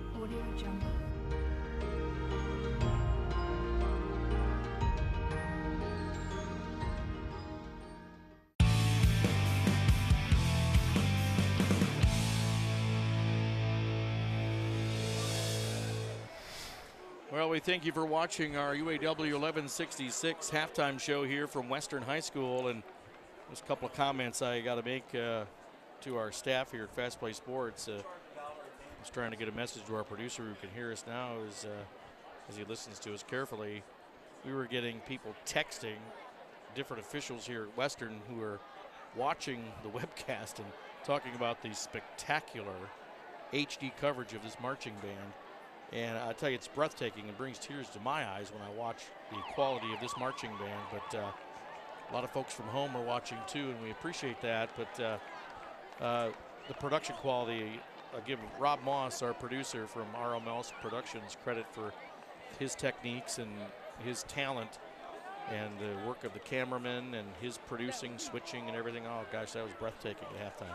Yeah, you talk a little bit about the technology. Everything we're shooting is in 1080p, complete high definition. And, I mean, if you keep up with webcast or, you know, similar products to what we do, even at the college level, I mean, I've watched some major conference webcast, you know, this year, and I would compare it to our quality. And, you know, sometimes it's, you know, even lower than ours. And I think that we put out a high-quality product. And I think that the, you know, community support and all that stuff is just, it's almost right there. Not a lot of people are aware of what we're doing, but I mean, it seems like each week we're constantly growing and more people are becoming aware of what we're actually trying to do, you know, and it's all for the kids. And I mean, like you said right there, that was just a great example of what this could be for the community.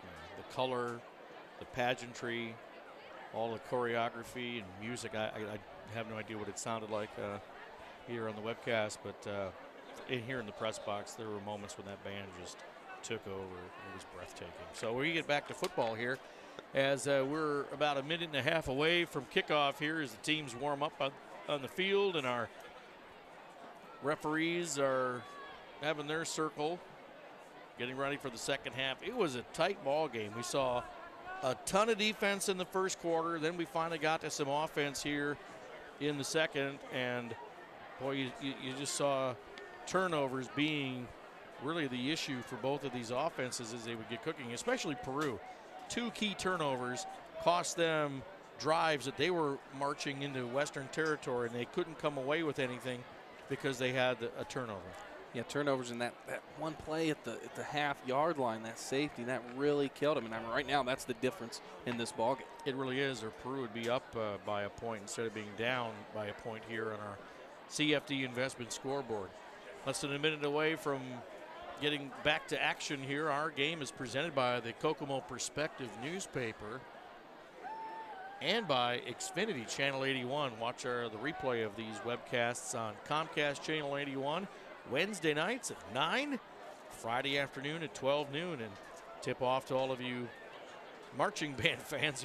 Again, a chance to see that halftime show will come your way on Xfinity coming up this week. I'd like to see that myself. See it again, because it's award-winning. Obviously, we're dwelling on it a little bit because we're not back to football yet. But as we get back to action here in just a few moments, Western will be kicking off, and when they kicked away. Peru, in their 2 opportunities on kickoff team, chose onside kicks in the first half, and it really put Western in good field position each time they took the ball on those kickoffs. Yeah, and I don't know if Western ever took advantage of that field position. I don't know if they scored off of any of those drives. I'm pretty sure their early points came off of turnovers, but that is an interesting thing to point out, because you got to wonder when you're down if Peru is forced to kick it to Western when they're down, will they go with an onside kick? Right. And but then you also got to think about the punt return that Western just had, and those are the kind of things that you face when kicking it deep to Western, and maybe that's what they're trying to avoid, is a lengthy kick return. But kicking the ball at the 50 is pretty much just giving good field position. But who knows? I don't coach the game. But you know the game, and you know how you think it should go. And so Western will kick off to Peru to start the second half. Button Dodge presents all of our replay action during FastPlaySports coverage of high school football. We thank them for that sponsorship. And our scoreboard is presented by CFD Investments. The key for Western this half is coming out with that tempo that they had at the end of the first half. It's tough, especially with an extended halftime, Alan. Those muscles get a little bit tight. Who knows? And here we go. The ball rolls to the 20. Peru gets the ball there. Looks like number 44, Creighton Ray for Peru on the return. It gets the ball out to around the 30-yard line. Looks like they're going to mark it just past the 30 in Tiger territory as they take over 1st and 10. I expect Peru to stick to the basic ground game, similar to the first drive that they had during the game. They kept the ball on the ground. They kept getting chunks of 3-4 yards here and there. I expect them to go back with it. Right now, we'll see what they do offensively on this first drive of the second half. Good shot of the fans here, supporting in really a capacity crowd here at the stadium for Western High School. This contest against Peru, and the winning streak for the Panthers is 14 years long, so this is a big night for Peru to try and knock Western off in their last game as MIC foe. That's the significance of our second half that's coming your way. So on first down, short run for Peru on that play, and I didn't get a chance to see who that ball carrier was. We'll see it here in the replay. We had it on the replay. Second down. Looks like the quarterback, Cordell Preston, got his hand caught in the running back's arms as he handed off there and kind of slowed the ball carrier down, I think, on that particular running play. And that's one of the things that you run into with the triple option. You're sticking the ball in the belly of the halfback. At the same time, you're reading a defensive end or whoever the unblocked defender may be, and then you're making the decision whether to pull it, keep it, pitch it. I mean, it's a lot to ask for from a high school quarterback, but, I mean, when you run it to a T, it's tough to stop. Play clock down to 10 here on this third down, and that's going to be Richardson, who's knocked down for a huge loss as the Western defense, led by Kyler Vale, got the penetration. Look at it come from the left side of this Western defense. Tell you what, this is what I call just Deboing somebody. Didn't even put any muscles into him. The power of the wrist from Vale. You got to run with the ball quite a bit in your playing career. What is it with the football that just knocks your center of gravity off? I mean, you couldn't be knocked down at all if you didn't have to hold that ball tight to your inside end of points. It just knocks you off, and you're just totally off balance, and I think that's what happened to Richardson right there. The ball forced him to fall over. It took him off balance. Nice punt return back to the 50 and then some. And that was number 5, Jake Stout, with the punt return for Western. Nice job by Stout of maintaining his feet in bounds. He fielded that. We'll see right here. He fields it right on the edge, right by the line. Nice concentration, able to stay in bounds. Yeah, more than 10 yards on the return. Nice tackle by number 64, Jason Kepner from Peru, but penalty on the play is going to bring the ball way back into Western territory here. I mean, this is probably a spot foul. Didn't see the call from the referees. We were looking at the replay there. Another good, looks like a holding call against the return team there. So illegal use of hands, is that what it is? Illegal use of hands, and 32-yard line. Spot foul will put the ball 1st and 10 for Western in their own territory at the 32-yard line. Here we go.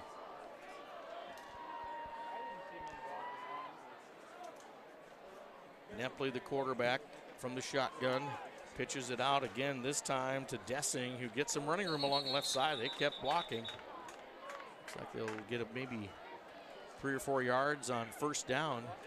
Looks like it's about 4. Nice job of Western coming out, maintaining the ground game, showing that you're still going to be able to run the ball. I expect Western to run the ball as much as possible. Usually that's the plan with the lead, but we're going to slowly see Peru get run on, and then I think Western's going to surprise them with the deep attack. 5 guys in the trenches for this Western offense. 4 receivers, a single back offense. It's the spread. 2nd down play. Keeper this time for Nepley. He's got some running room, stumbles over the 42-yard line, and he's going to be right at the 1st down marker again. This is a lot of been stiff arm right there by Nepley, keeping the 35 from Peru off him, able to pick up the 1st down. Yep, enough to move the stick, so it is a 1st down for Western after the carry by the quarterback. And they have found a good finesse offense here in this game, and I think that's really surprised Peru on defense. And I really think it's Western's ability to combine inside and outside attacks with the run game. We didn't see early in the game a lot of runs from Nepley, but he's been able to get outside of that edge a couple times, pick up some major yards. Hand it off this time. There's a nice adjustment on this 1st down run as Dessing will get about a 4-yard carry on 1st down, and that's the kind of stuff you'd like to see on 1st down, moving forward. Yeah, it's just the defense over pursuing. Nice job of avoiding the hit from the defensive end. He's got to slide in and make that tackle, but Western able to pick up some yards despite the mishaps from Peru on defense. 2nd down and 6 yards to go here. Western moving the ball. Pitch out. Oh my gosh, what a great play, great read. And to make that play for the Peru Tigers, trying to get his number in these lights is kind of tough. Tell you what, as a defensive end, that's the kind of play you hope for. I mean, he almost had a chance. I think he was the corner. I think that's Jeff Klosser for Peru. Oh, okay, he almost had a chance to pick that pitch out of the air. Yeah. 4 wideouts, 2 each side for Western on this play. Dessing is the back, but we're going to go back to pass. Nice ball out there. Couldn't be caught, though. Incomplete with the intended player is Kyler Vale for Western. And now Western has a 4th and 13 facing them here on this drive. In that last play, they did a nice job of sending one receiver on the clear out route and the other to the outside. Peru actually sent pressure from the outside. The throw would have been there. 1st down probably would have been there if the throw was made. Unfortunately, it wasn't.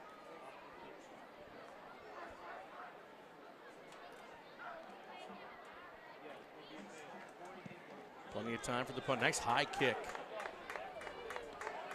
And that is Richardson on the punt return with some running room. He'll be run out of bounds on the play by Vale. As the ball goes back to Peru now with some decent field position of their own, as they will spot the ball at the 43-yard line of Tigers territory. We'll recognize our 3rd quarter sponsor here in a moment as you're watching Fast Play Sports coverage of high school football. We're from Western High School here tonight as the Panthers lead the Peru Tigers 8-7 on our CFD investment scoreboard. And they'll get back 1st and 10 here in just a moment.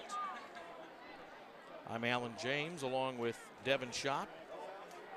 We've got the Fast Play Sports coverage for you. Tight game with moments of brilliance on offense, we'll call it that, right? Shotgun this time for Peru. Oh, that pass could be intercepted, and it is. Oh, nicely done by Kyler Vale, and he's returning it 20, 10, and he's short of the end zone. But a nice return after the interception as Vale gets in front of the Cordell Prescott pass. And you'll see Peru's receiver just falling on his attempt to cut back. Kyler Vale taking advantage of it. Going up, getting the pick, and beating the guy back. Nice job by Kyler Vale getting up the sideline. And it was an interesting switch of coverage on the pass play too. It looked like Vale was covering the other receiver going deeper, and then the two corners, safety in the corners, switched coverage, and Vale was right there for the interception. You'll see that a lot of cover two. You'll hear like a sky call or something, and you switch. It's to confuse a quarterback. I don't think it's necessary at the high school level, but it worked out right there for Western. Example of another turnover right there, and I'll tell you what, Waters gets the call on the running play, and he marches right into the end zone for a touchdown. And that is a solid way to start the half for Western. Now you got a 7-point lead. Now you only need a field goal to make it a never mind. It'd be an 8-point game, but tough decision here. You go for two, make it a 2-possession game, or you kick the field goal. Looked like it was Brendan Berry on the line who had the block. That was so incredible, but here's this trickery of the special teams for Western. Now they march their way into a field goal formation. Yeah, they're going to go ahead and get the easy point here, make it an 8-point game. Although I don't disagree with going for two there and making it a 2-possession game. I mean, you see it a lot in high school. Some teams, don't even kick field goals, but now Western making it a touchdown in a 2-point conversion away from a tie ball. With the score, Western leads Peru 15-7 on our CFD Investment Scoreboard. We'll take a quick break and be right back here with Fast Play Sports coverage of high school football. We are Fast Play. Welcome to Creative Financial Center. Our financial advisors look forward to serving you in the financial planning process. Creative Financial Center is the name of a building dedicated to providing individuals, families, businesses, and organizations with quality financial products and/or services for the achievement of their goals and objectives through a network of associates committed to serving clients in a Christ-like manner by assisting them in the development of stewardship in their lives, believing that it profits a man nothing to gain the whole world and lose his soul. We look forward to seeing you. Hubbard will kick off for Western. Back we are at Western High School, and part of the field action always at a home game here at Western is the Kona Ice Truck. Been in business now for 4 or 5 years now and providing those tasty ice drinks. Here is Peru receives the kick this time after the Western touchdown, and they bring the ball back to about the 33-yard line after forward progress. It was Creighton Ray on the return for Peru, and they will set up again on offense. And, really, turnovers have been the tail of the tape for both of these offenses tonight. They're capitalizing on turnovers, and unfortunately, that last possession for Peru, they threw the interception that put Western on practically the goal line to score their second touchdown of the game. Yeah, Western's done a great job defensively, forcing turnovers. They've allowed Peru to drive just a little bit, but I expect Western to stick with the same defensive scheme and stay ahead in this ball game. As described as a young Western Panthers team this year, they have been considered to be struggling this year as a team. 1 win in conference play so far this year, and they are looking for win number 2 and really continuing a winning streak that Western has had against Peru for 14 years. Yep, and this one means a lot. I mean, especially for a team like Peru that hasn't won in 14 years. You really want to come out and get this win, but, I mean, this is the last laugh. And most of the games in the MIC for these teams, I mean, there's an extra impact just added to every game. Now, these are two teams that will split apart in conference play next season. Nice play up the middle. That time is Brady Miller with the carry for Peru. Gets some running room off the left side of that line and gets, looks like they're going to mark it with about a 4-yard progress on that. So third down comes up for Peru, and they're running more of a no-huddle offense here in the second half as well. Give it off. Did Miller get the ball, or did, Miller got the ball, but he was tangled up quickly by the Western defense led by number 44, Corey Hinkle, man, he was right on it. Yeah, and we're seeing less and less triple option plays. It seems like the quarterback, Cordell Prescott's having trouble, deciding what he wants to do with the ball, whether he wants to hand it off, whether he wants to keep it, whether or not he wants to go to the running back. It seems like every play that they've had that option, he's given it inside, and Western stopped them for no gain. So we'll see if Peru will start throwing the ball. Not time to worry about the clock yet, but Prescott will punt in this situation on 4th and long. And a high kick takes a Western bounce, comes back the other way, and Peru knocks it out of bounds. And it's going to be decent field position once again for the Panthers as they'll set up on the 43-yard line of their own territory. 6:10 to go here in the third quarter of play. Fast Play Sports coverage of high school football is here from Western tonight. The Western Panthers trying to get to 2-2 in the MIC and knocking Peru to 2-2 in the MIC and continuing that winning streak we were just talking about. 1st and 10 for the Panthers. Handoff this time. No running room at all that time for Dessing. That play just takes way too long to develop. You'll see Dessing, sidestep, try to get that counter. He's broke a couple big plays for that, but that play just, you want it to develop a little slower than normal. That play just a little too slow. Trying to make a formation adjustment here with plenty of time on the play clock. Getting everybody in position as Nepley takes his time before he calls for the snap. Shotgun formation. Passing play. Screen it out to the left. Nice catch by Kessig as he's going. He's got a chance to go all the way. Dessing at the 10. Touchdown on a passing play for the Western Panthers. What a play by Mr. Dessing. He catches that pass, and he just makes seem like a simplistic move. And once he made that move and beat that one guy, you could see you later. Nobody was going to catch him. Watch this breakaway speed right after this quick move. Just a quick change in speed, and see you later, Mr. Dessing. Yep, he went all the way. Great play call on that series to go for what is the longest offensive play in the entire game, and it goes for a touchdown for Western. And on the field, they do their Master Creations Jewelry is your best option for buying once jewelry. Again, Master Creations Jewelry. A field goal try here for the extra point, and that kick is up and good. Master Creations Jewelry, our third quarter sponsor here at Fast Play Sports coverage of high school football tonight. As the score moves up for Western, now leading 22-7 on our CFD investment scoreboard, and a very energetic crowd here at Western on a beautiful night for football after a nice warm autumn day, up near 80 degrees for the high temperature today. Very comfortable, as you can see, for the fans, who are some shirtless as if they're showing off at Lambeau Field at the Frozen Tundra here tonight. I'd like to see him wear that if it were below freezing.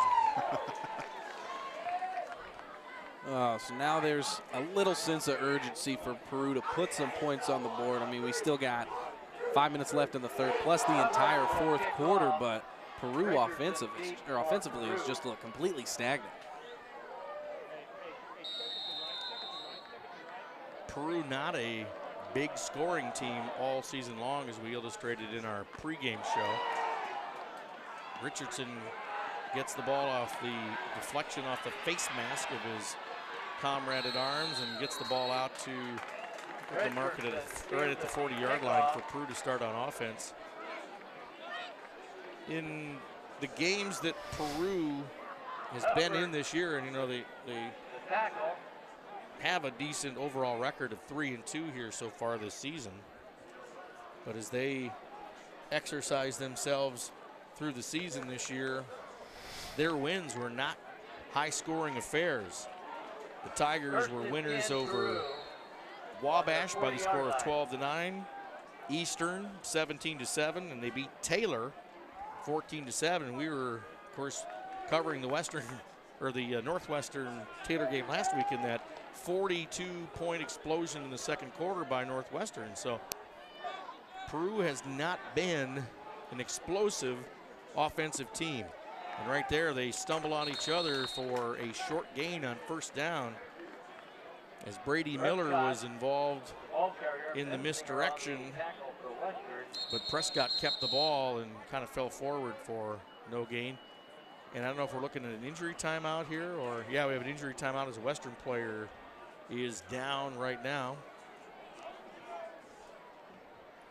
And it looks like it's going to be a bit. So we'll take a quick commercial break here, an injury timeout on the field. Fast Play Sports coverage here from Western tonight. We are Fast Play. Master Creations Jewelry is your best option for buying jewelry. Master Creations Jewelry sells for half the price of most jewelers. Locally owned, Master Creations makes custom jewelry made for you. Are you also in need of cash? Master Creations buys gold, silver, and your old jewelry. Get the best value from people you can trust. Work with a jeweler that makes jewelry affordable. Master Creation Jewelers on Markland Avenue and Cooper Street, Kokomo.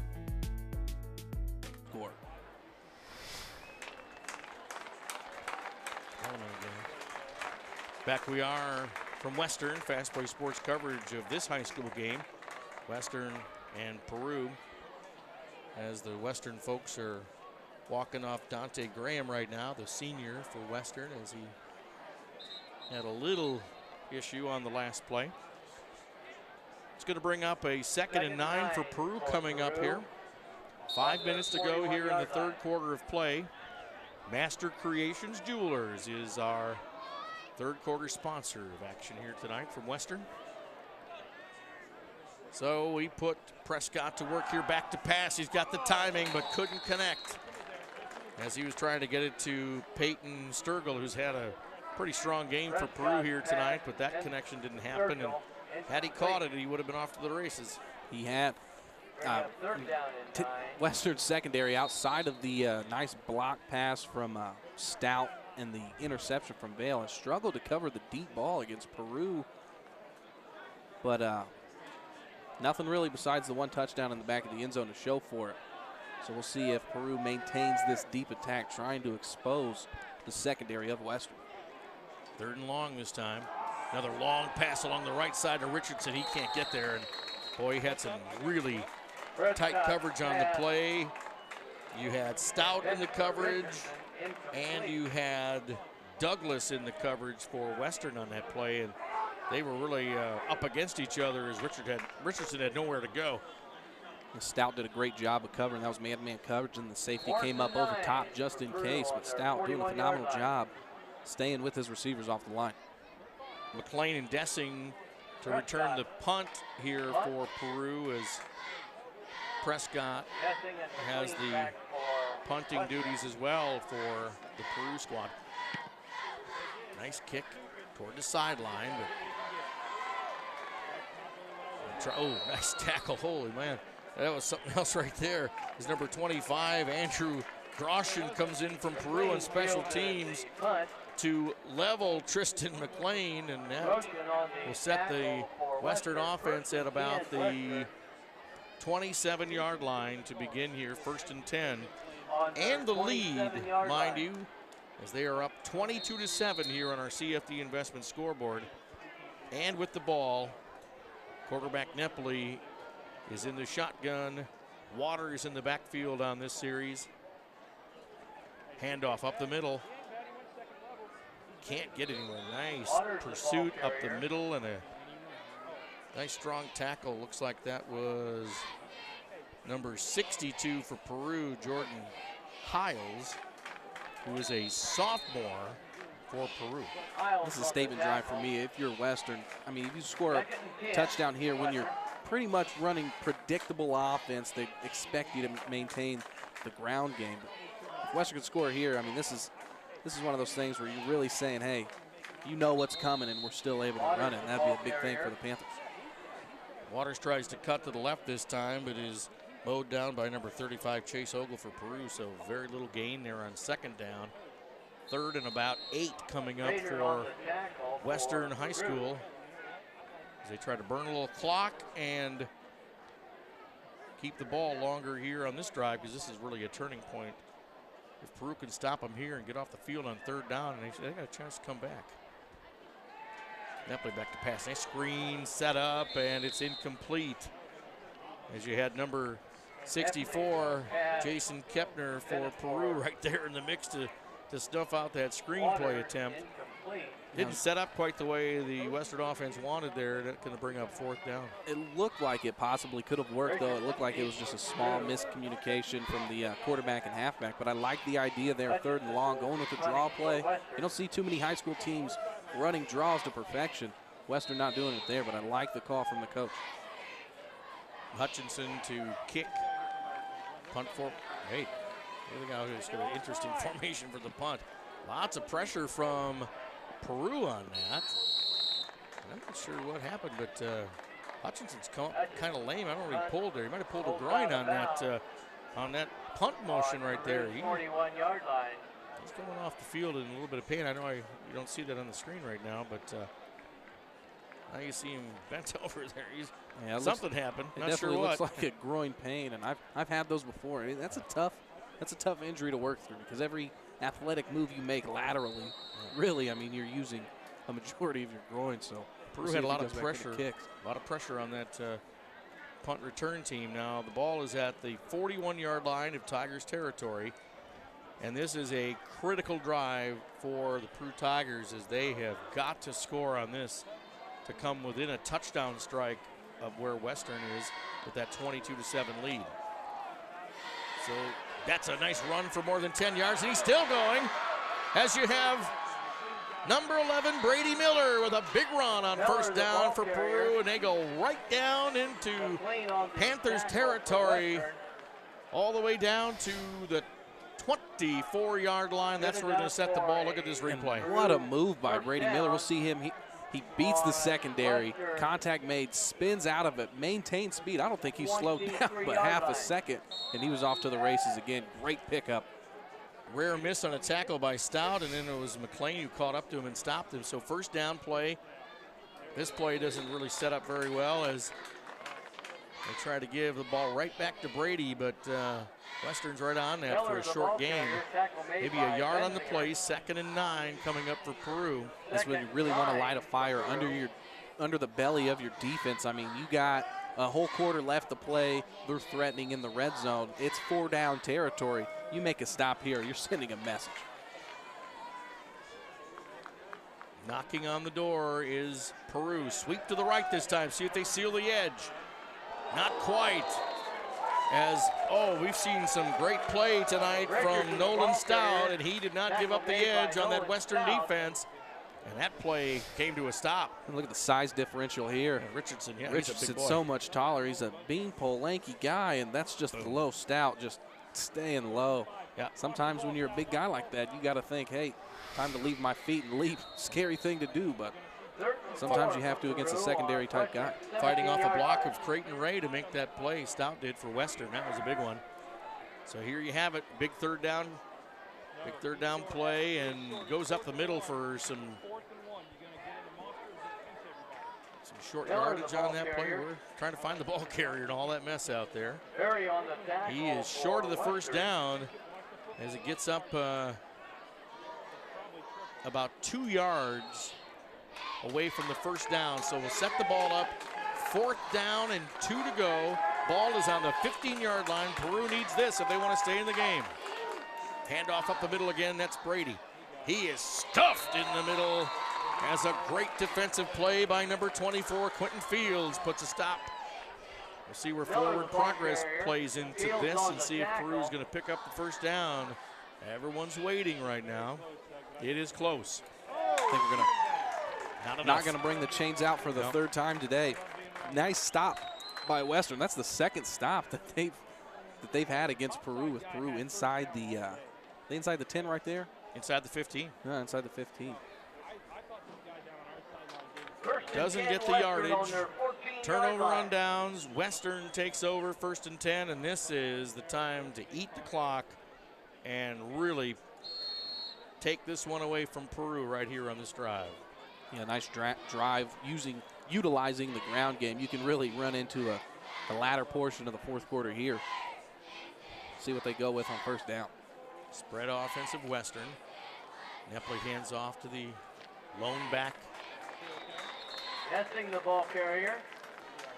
And this time, as they've had a really good rotation between two key running backs here, and that time it was Dessing with the carry. Clock keeps moving, about a 3-yard gain on the play, 2nd and 7 now. Clock rolling, 50 seconds to go here in the third on our CFD investment scoreboard. Nepley back to pass, wide open, oh, overthrew him.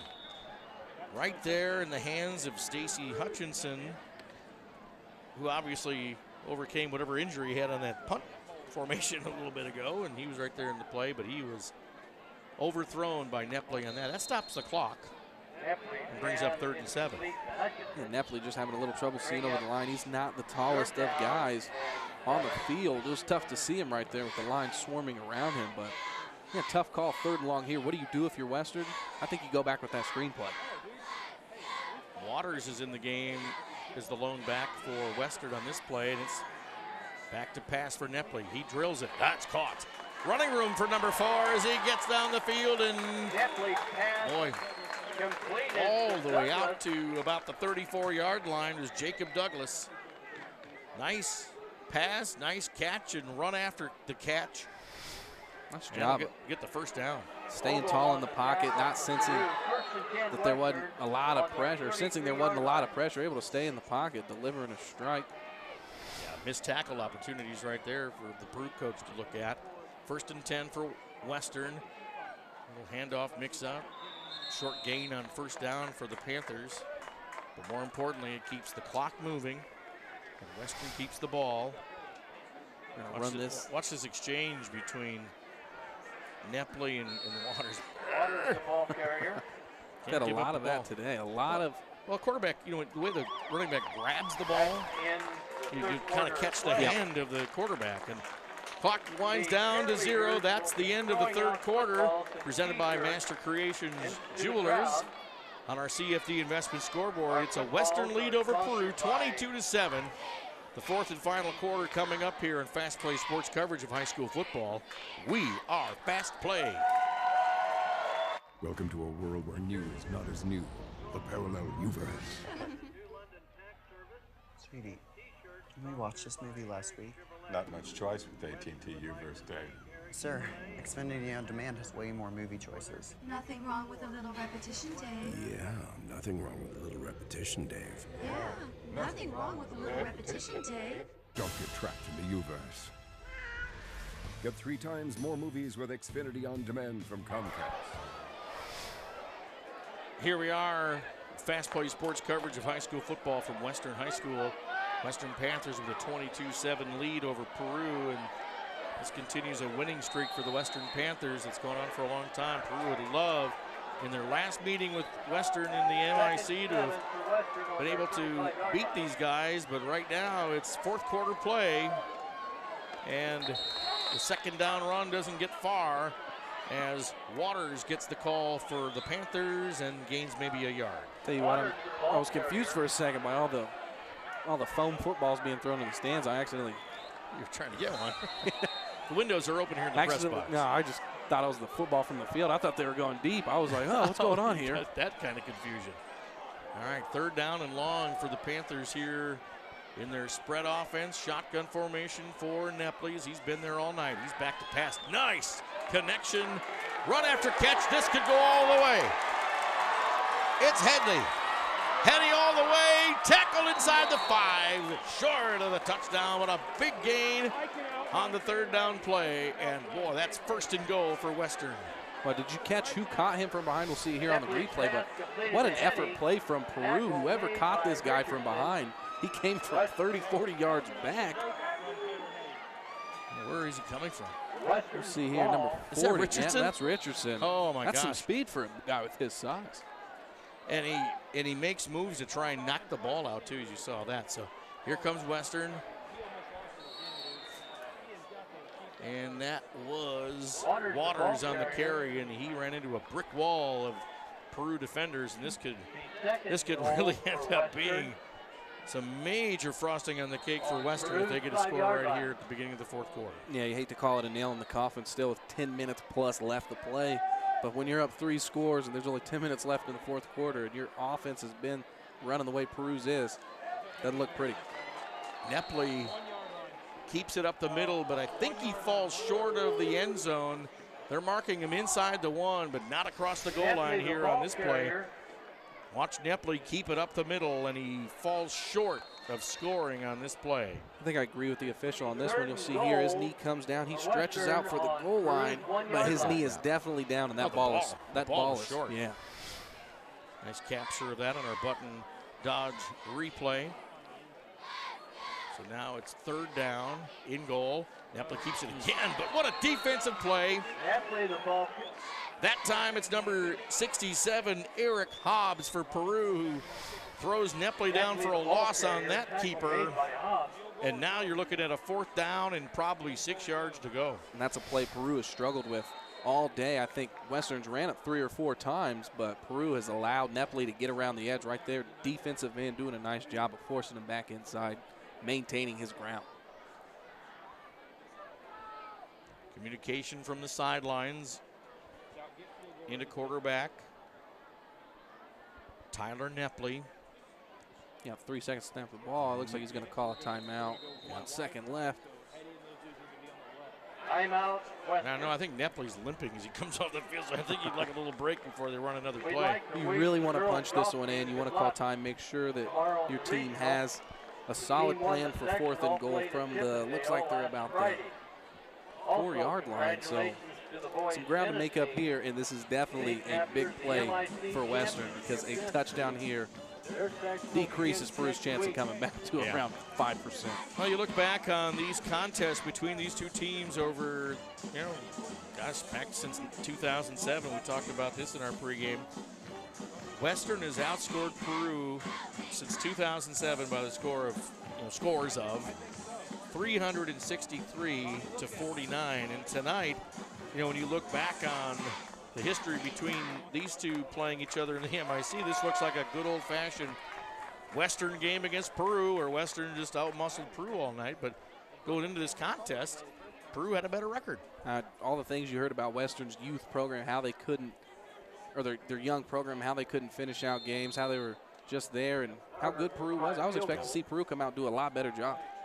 Coach Ron Jankovic has a lot to be proud of with these kids as they have a broken play and a field goal attempt, and that's going to go the ball to the ground as an attempt on a pass. I don't know if it was a broken play or if that's what they wanted to do, but the center holder snap must have either went bad or that was the play call. It goes nowhere. Now Peru will set up. First and 10 at the 5. And I hope that doesn't come back to bite Western, because you think that the way your offense has been running, how effective you've been in the red zone, you go ahead and just try to punch it in. Regardless of what you do, you're going to force them to have some bad field position. Now they're getting the ball 6 yards away from the end zone instead of closer than that. Now Western needs to step up and make a stop here, because it is not over yet. A score right here puts Peru right back in this game. It really does. Coach Bob Prescott for Peru has got some decisions to make, how aggressive he wants his offense to be right now. He's got his, basically his backup quarterback in there still, and they run more of a I don't know what you call it, an option player, whatever you want to call it, but Prescott, I don't know if he kept it or actually got it off to a running back, but I guess 4 yards on the play isn't too bad. It just looked really messy. Yeah, they're going to have to get down the field quick. I mean, clock just ticking. Got to figure they're going to pass the ball soon. Prescott under center. He hands it off. Options it outside. Lots of running room. That looks like Richardson again out there to the right side. Penalty flag on the play. And I don't know if they're looking at a face mask on this tackle. I think they're going to look like Quentin Fields is in on the tackle for Western. Did he grab the face mask? You hate to see that penalty, because Stout did such a great job of staying home and not letting that play outside of him. Hate to negate the fact that Stout just made a great play. Watch Stout here. He extends, gets wide, sheds the block. Yeah, there's Stout the right there. Tackle's a big trade. Oh, Stout had the tackle. Okay, yeah. Maybe it's a late hit they're calling. It's a late hit maybe on Fields as he came in late. Is that what happened? So they march a lot of yardage for Peru on that particular play, and they get out of the shadow of their own goalpost for sure. They have a 1st and 10. They're all the way out to the 26-yard line now, and a lot more breathing room for this Peru offense. Well, I tell you what, we can almost ensure that if Peru scores, they're probably going to onside kick it. Yeah, they've been doing that the whole game, so we got that one called. The running play up the middle, but that's snuffed out by the defenses. You had a nice play by Western's Corey Hinkle again as he makes the tackle, and that's for a loss. Just about a yard and loss, but the forward progress puts it close to the original line of scrimmage. 2nd and about 11 coming up. It's a great play. You're forcing him to a 2nd and long and taking about 35 seconds off the clock for the time it takes to start the next play.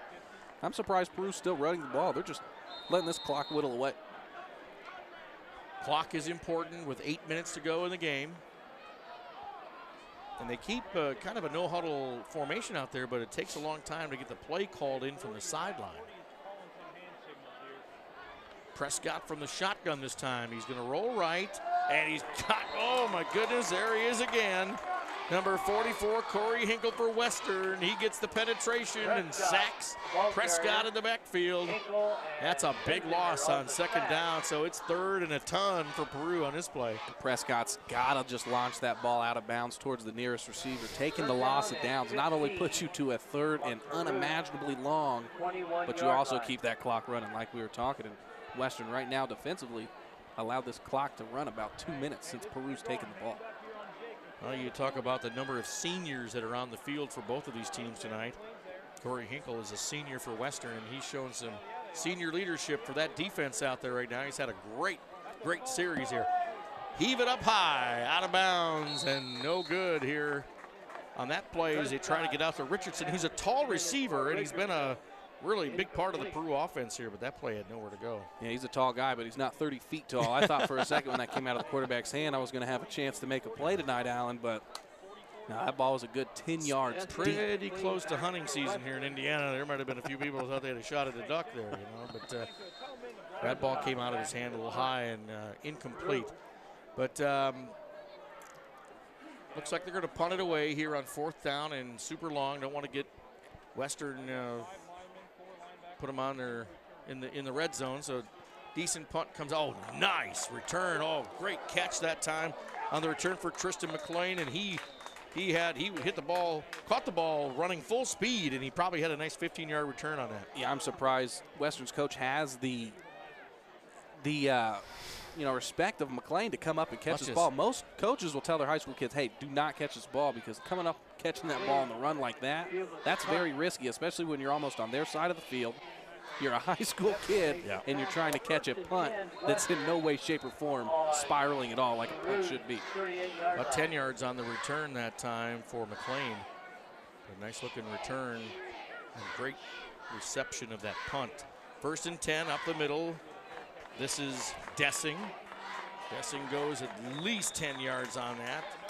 And that should be a 1st down run on 1st down, and that's a nice way to start this particular drive, as the clock is important for Peru as it stops to move the sticks at 6 minutes and 39 seconds to go in this game. Tell you what, that misdirection play they just ran last place been pretty effective. I'd say about 80% of the time that's went for about 6 or 7 yards or more. Western done a nice job. I can only recall one time they ran that misdirection play and he got stopped in the backfield. Clock is rolling here as they put the play into motion here, take their time. Nepler's going to keep it that time. And it's not going to fool everybody on the Peru defense as number 30, Jordan Rader, gets in there to make the tackle after about a yard or 2 gain. The clock keeps moving, and that's a fleeting situation for this Peru team right now. Tell you what, as an Oakland fan, is there a better name than Jordan Rader? There you go. Get the recruitment started right now. Follows kid as he continues through his Peru career and college and now perhaps the pros. Western's going to kind of option this one out as Nepler keeps it again. Nepley, the ball carrier. Did I say Nepler? I said after I heard Dwight Singer say Nepley, I went, did I say Nepler? So Nepley All right, now you got to imagine Western. They came out with a field goal unit last time. This would be a deep field goal for a high school kid, but I think that they're going to give the ball to the running back, allow him to run towards the center of the field. If he picks up 5 yards, go ahead and send the field goal unit back out, get one straight down the middle, tack on 3 points to the sleeve. Left hash mark for Western where the ball is spotted. Big third down play, back to pass. Nepley's looking around, but he's got that pressure, and he's going to be brought down. Number 64 for Peru, Jason Kepner. He makes the tackle, and that's going to bring up 4th down, and that's pretty far for anybody I've seen kicking the ball here today to get it through the I think they should have just maintained the ground game there. Peru's defense was pretty spread out. They didn't allow anything deep. But what would this be if it's what would that be here? 30, it'd be about a 38-yard attempt, would it not? Well, the way Tyler Nepley's been throwing the ball, I would say they're just going to chuck it into the end zone on this 4th down play. I say you go with the draw. Try to deceive this defense. Pick up as many yards as possible. You don't have to score. You've got single coverage on the left side, and now time is called. Timeout Western. Now, the way they had that formation, you had Stacy Hutchinson with single coverage on the left side. If I were putting together a play for that particular situation, with the trips right, I throw to the left and go for it with Hutchinson. That's how I would run. I didn't peep how Peru was covering that. I didn't see if they had a safety over the top or not, but I like single coverage. Everybody was over on the trips. Definitely. You had single coverage. Just take it up there and see what happens. Now, I don't know if that's what Western's going to do when they come back out. Obviously, they called a timeout to take a look at this again, but the way they had that formation set up, if I were going to throw it in the end zone, I would have went that direction. Yeah, I definitely agree, especially if you feel like your athlete on your team has a little advantage of the defender. Why not? Just a simple timing play, 2 steps, lob it in the back of the end zone, and let your wide receiver make a play. Now, I'm not sure. They don't give us a lot of the information about the Western athletes in the program. We don't really get the weight or the height of anything. It looks like, is Hutchinson a big kid? Is he tall? Is he the tallest receiver they've got? So similar formation. You've got single coverage on the far side. Only 2 out, but they've got a different receiver out there. They've put Vale out there. They throw it to Vale. Vale gets the first down, so they move the sticks on 4th down, but you saw the single coverage out there on the left side, and that's exactly what it is. Yeah, and instead of going deep like you suggested, you'll see him go on a simple post route. He'll take 3 steps up towards the defender like it's deep, and you'll see that cut inside. The only safety that you see right there, number 30, wasn't quick enough to shift over. Or actually, it was the other guy. It was too late. Just not quick enough to shift over. That's a great quick pass. Up the middle this time, and that's going to be Dessing, and he's got room into the end zone. Touchdown for Western as they put extra frosting on the cake here in the 4th quarter. Yeah, and that's the nail on the coffin right there, 100%. Dessing, as I was saying, hitting that cutback lane. We'll see on the button dodge replay here. Watch this cutback.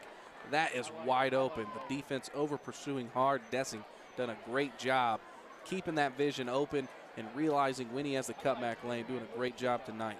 Sturgill with a diving attempt at a tackle for Peru on that. Could not get his hands on Dessing, and he gets the touchdown. And boy, you look at, there's the coach right there, Coach Ron Jankovic, first-year coach here for Western, and rebuilding this program. You can't say from the ground up, but I'm sure he's proud of his student-athletes here tonight at Western as they have taken another step at becoming the Western Panthers that so many alumni are so proud to follow after they graduate from the school. You talk about the youth of this program. I heard Coach Tuggle tell me before the game, he said we got maybe 20, 21 freshmen on the team. So, I mean, you think about what kind of experience these kids are getting this year as they're rebuilding before they jump into that new conference next year. It's just unparalleled how great this experience is for these young kids. And just to talk about Peru for a second, too, in a program that's had some success this year, coming in tonight with an overall 3-2 record, 2-1 in the MIC conference. A similar situation. You've got a program that's got a lot of youth in it. You've got a coach who teaches as a strength and conditioning coach in the faculty. And you can tell that they're paying really good attention to developing these student athletes to be more and more competitive each and every year. Yeah, and it all starts with that strength and conditioning, like you said. Becoming a better athlete starts in the weight room. And, you know, in high school, it's tough to get these kids' bodies to develop to where they're, superb athletes. But it's around the ages, 16, 17 years old, where if you start hitting the weights hard, you will see some serious results. And Western's got some athletes on their team right now. You can definitely tell they're in the weight room. Ball's bouncing all over the place and on the ground, and Peru gets on top of it. Number 35 for Peru, that's Chase Ogle, finally gets on top of that ball.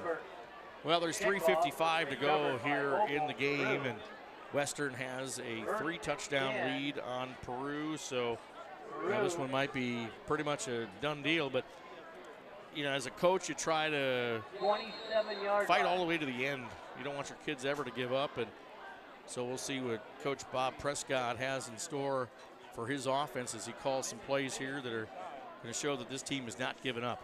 Nice pass play, connects, caught right away. Forward progress won't be too bad. Looked like that was Caton Ray, maybe,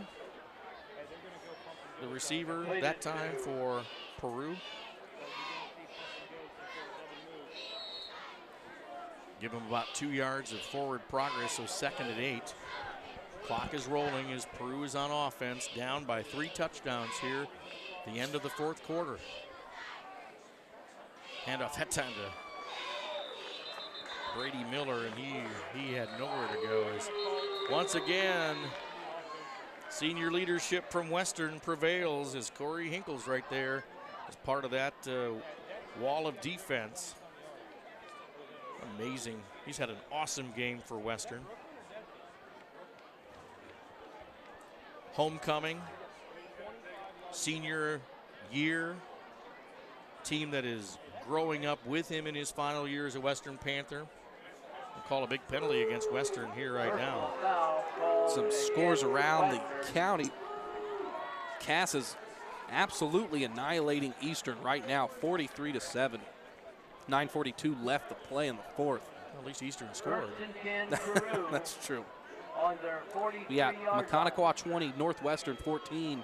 That looks to be 16 minutes late on the update, so could have a nail biter there at Northwestern. Back to pass. Pressure from that Western defense again is Prescott goes down behind the line of scrimmage, and he's looking a little more frustrated at this stage of the game as the quarterback. Excuse me, correction on that last comment. Northwestern is at Mechanical, so great game. I'd like to keep you updated on that score if we can get some information funneled down to us soon. Prescott in the shotgun here as the clock is rolling, 2:30 and counting.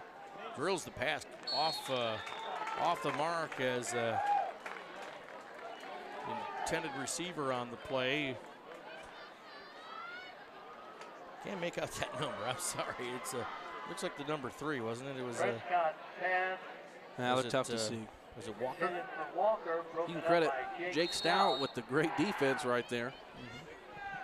Walker on Stout. Now Walker will move to the other side of the formation, go to the right side of the formation for Peru.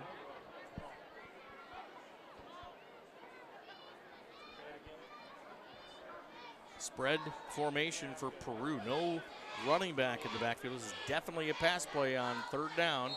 That's definitely it's a false start. Procedure penalty against Peru is going to mark the ball back another 5 yards. And it makes the down and distance that much more difficult for these Peru Tigers. Trying to show that they've got a little more in the tank for the Western Panthers tonight, as they have had growing pains of their own. That's the thing that I talked with Coach Bob Prescott from Peru about before the game is, they're working on getting their offense to improve and moving further and further into improving the program. And they're doing it the right way at Peru, no doubt. Oh, nice move as Kyler Vale, who's had an excellent game for Western here tonight, is out there to make the tackle.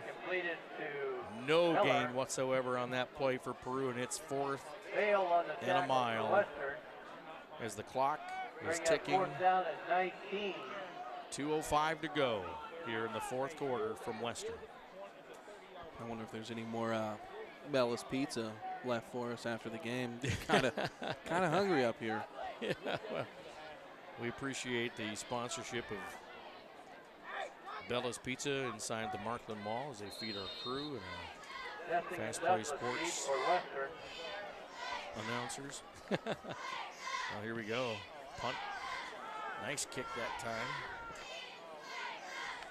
Gonna be brought down and called dead at about the 32-yard line. Western comes out with a chance to basically run out the clock here if that's what they choose. I think they're going to just go ahead and line them up, go ahead and take a couple knees. Coaches should both agree upon just letting the clock run out. It seems like Western could just take a few knees with about 30 seconds left, but both coaches should agree on just lining it up, letting the clock run. As you look at their records, as they'll both be 2-2 in the conference after the game tonight, these are two similar programs. They really do mirror each other, and this game kind of illustrated that, with the difference being the offensive scheme for Northwestern for Western is able to move the ball and score, and Peru has not been able to get to that level yet. So that's the difference. The two defenses are really matched up well. They do a good job. But on offense, it's Western's development as an offense a little further along than Peru's, but they're very close, and their records show it. Western's going to have to match up with some very potent offenses. We think about Cathedral next year. Western has a chance of playing them. They run a spread offense pretty well. You think about West Lafayette. They're one of the better teams in the smaller classes of football, and Western's got a chance to go up against those kind of people. So I'm really excited to see Western have the opportunity to play some of the best teams in state, and unfortunately, they'll probably, I can honestly say they probably will not play Peru within the end of my lifetime. I mean, Peru's going to join the Three Rivers State Championship, perhaps. And I don't even know if that's possible. Maybe a sectional or regional championship, I guess, is what it would probably be. Peru's going to play teams like Three Rivers. We got Rochester in the Three Rivers. Man, high school football conference knowledge is so cloudy now because there's so much the changes. We don't know where everybody's going, So many arrangements, but yeah, that's not a bad conference for Peru to join, but I definitely think Western's getting the upper hand by joining such a tough conference in the Hoosier Conference. Well, we see the clock winding down, and there's going to be no more play on the field as the two teams are going to greet in the middle. That's it. Game over, as the Western Panthers on homecoming are the victors against the Peru Tigers on our CFD investment scoreboard. The final is Western 28, Peru 7. We'll be back to recap this game coming up here in Fast Play Sports. Stay with us. We are Fast Play. KT Sports will give you the latest in local sports scores, news, and features right where you want them, in the Kokomo Tribune and at kokomotribune.com. KT Sports will bring you last night's touchdown passes, smashes and saves, and a preview of what you can expect at the latest tennis match and cross-country finish line. Your neighbor's kids, your son, your niece, your grandkids, KT Sports will bring their games right to your doorstep. Positively part of the game, KT Sports. Back we are here in the post game of our Western Peru game here in Fast Play Sports. Our game presented by the Kokomo Perspective newspaper and by Xfinity Channel 81. You can see this game once again Wednesday night at 9 p.m. on Channel 81, and again on Friday 12 noon here on Xfinity by Comcast.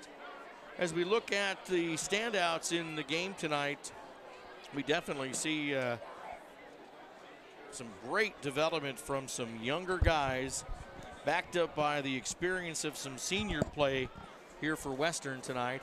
And let's first start out by talking about Western freshman quarterback Tyler Nepley. He really kept his poise in many situations, overcame the issues with turnovers, and he brought his team to victory tonight. Yeah, you got to remember, if you ever go back and watch this game, you are watching a freshman. But for the most part, a few mistakes were made. But for the most part, he showed a lot of poise for a freshman QB. He made a lot of smart decisions. He didn't throw the ball away but one time, and he didn't throw the interception that was actually dropped. But that was the only mistake that I really seen out of him that I said, man, he needs to work on that, not throw it off your back foot so much. But, yeah, just a tremendous effort by the freshman quarterback. And you got to think, Western's two running backs, were right around 100 yards total. So this was a defensive stand for Western. I think you got to credit their defense for pretty much of this win. And these linemen on both sides of the ball for Western, none of them are seniors, but we'll recognize some of the senior play tonight. To Jake Stout, number 5, a great game tonight. Yes. Tristan McLean, his senior game here tonight. Awesome here on homecoming. Kyler Vale, strong game. He's a senior for Western. And then you have the great senior play of number 44, Corey Hinkle tonight. He had a solid game in this homecoming game for his Western squad here tonight. They really, truly were outstanding. We saw Peru and their standouts here tonight as their starting quarterback, who was scheduled to be Nolan Brimberry, number 2, coming back from an injury, started the game tonight, but he was on an option play, rolled out and was tackled on the play, and he came away injured. Now, he was sporting a shoulder injury prior to to this game tonight, so he re-injured himself. And that put Cordell Prescott back in the game, and he's been running this offense for Peru for the past couple of weeks. And he had some bright spots in the game, had some great passes that connected for some big, deep yardage for Peru tonight. But they just continue to struggle at finishing drives and getting to the end zone. Yeah, really, it was those takeaways that they allowed Western to have. It was the pick by Kyler Vale. To me, that was probably the biggest mistake that they made, was allowing Kyler Vale to pick that pass off and take it all the way back to like the 2-yard line. But a couple there was a lot of botched handoffs with that triple option. It seemed like the quarterback was just having trouble reading whether or not he wanted to pull it, take it, or pitch it. But Peru fought hard, and this was a great game for one half, or for the most of the game, really. But I mean, Western pulled away late. But if you watch just the first half, you would consider this a phenomenal game. And as we look at some of the senior standouts for Peru in their last contest against Western here in the MIC, hats off to number 40, Michael Richardson. Strong play on all 3 phases of the game tonight, offense, defense, and special teams. He was certainly a standout for the Peru Tigers. Creighton Ray, another senior, number 44, had a super game tonight for his final game against Western here as a senior. And this is, 2 teams that now end up tied in the MIC with 2 games and 2 losses apiece. And there's some pride in where you end up in the standings in the final year of the MIC. Yeah, these kids will have something to cheer about. For a lot of these seniors, they'll never, ever get to experience what the Hoosier Conference is like. And, kind of like me when the NCC changed and started allowing all those Lafayette schools to join. But, I mean, that's just the tradition they're used to, and these seniors should be proud that they can say that they left the field knocking off one of their familiar opponents for the very last time, and for the very last time that Western will probably see Peru. The Western Panthers win it tonight by the score of 29-7. Final thoughts coming up here in FastPlaySports coverage of Friday Night Football. We are Fast Play. Men and women of UAW 1166 are committed to a great product and a great community. UAW 1166 represents the workers at the Kokomo casting plant. Proud to have helped Chrysler resume its role as a leader in the automotive industry. UAW 1166 encourages you to buy what we build locally. Buy Chrysler products. Strength and solidarity, more important than ever. The Jeep Celebration event is going on now at Button. Choose from a selection of over 500 brand new Dodges, Chryslers, Jeeps, and Rams. Let our experienced team help find the perfect vehicle for you. And every purchase is backed with amazing Button customer service. Get behind the wheel of the all-new 2015 Chrysler 200, designed and engineered to outperform the best vehicles in the industry. Button, on the corner of Clayton Boulevard, or on the web at buttondodge.com. Imported from Detroit. Sold at Button. Welcome to Creative Financial Center. Our financial advisors look forward to serving you in the financial planning process. Creative Financial Center is the name of a building dedicated to providing individuals, families, businesses, and organizations with quality financial products and or services for the achievement of their goals and objectives through a network of associates committed to serving clients in a Christ-like manner by assisting them in the development of stewardship in their lives, believing that it profits a man nothing to gain the whole world and lose his soul. We look forward to seeing you. Welding students from the Kokomo Area Career Center helped create a new look for Walter Cross Field. They actually designed, built, and finished all the benches and screens and lattice work. Hardest part of the project, the benches, personally, was probably would have been the overhead welds I had to do when I was welding underneath the bench. It kind of makes me happy. I mean, to see that it's out somewhere so people can see it.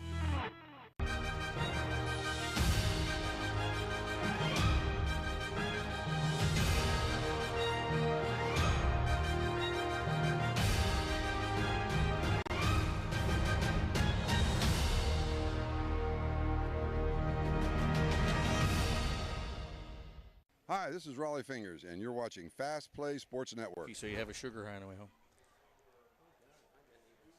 Well, we wrap up our Fast Play Sports coverage of this Western Peru game tonight from Western High School. And we want to paint a picture to you of two high school football programs that have a lot of similarities, similar coaching styles between Western's coach Ron Jankovic in his first year and Coach Bob Prescott. I think he's in his fourth year at Peru.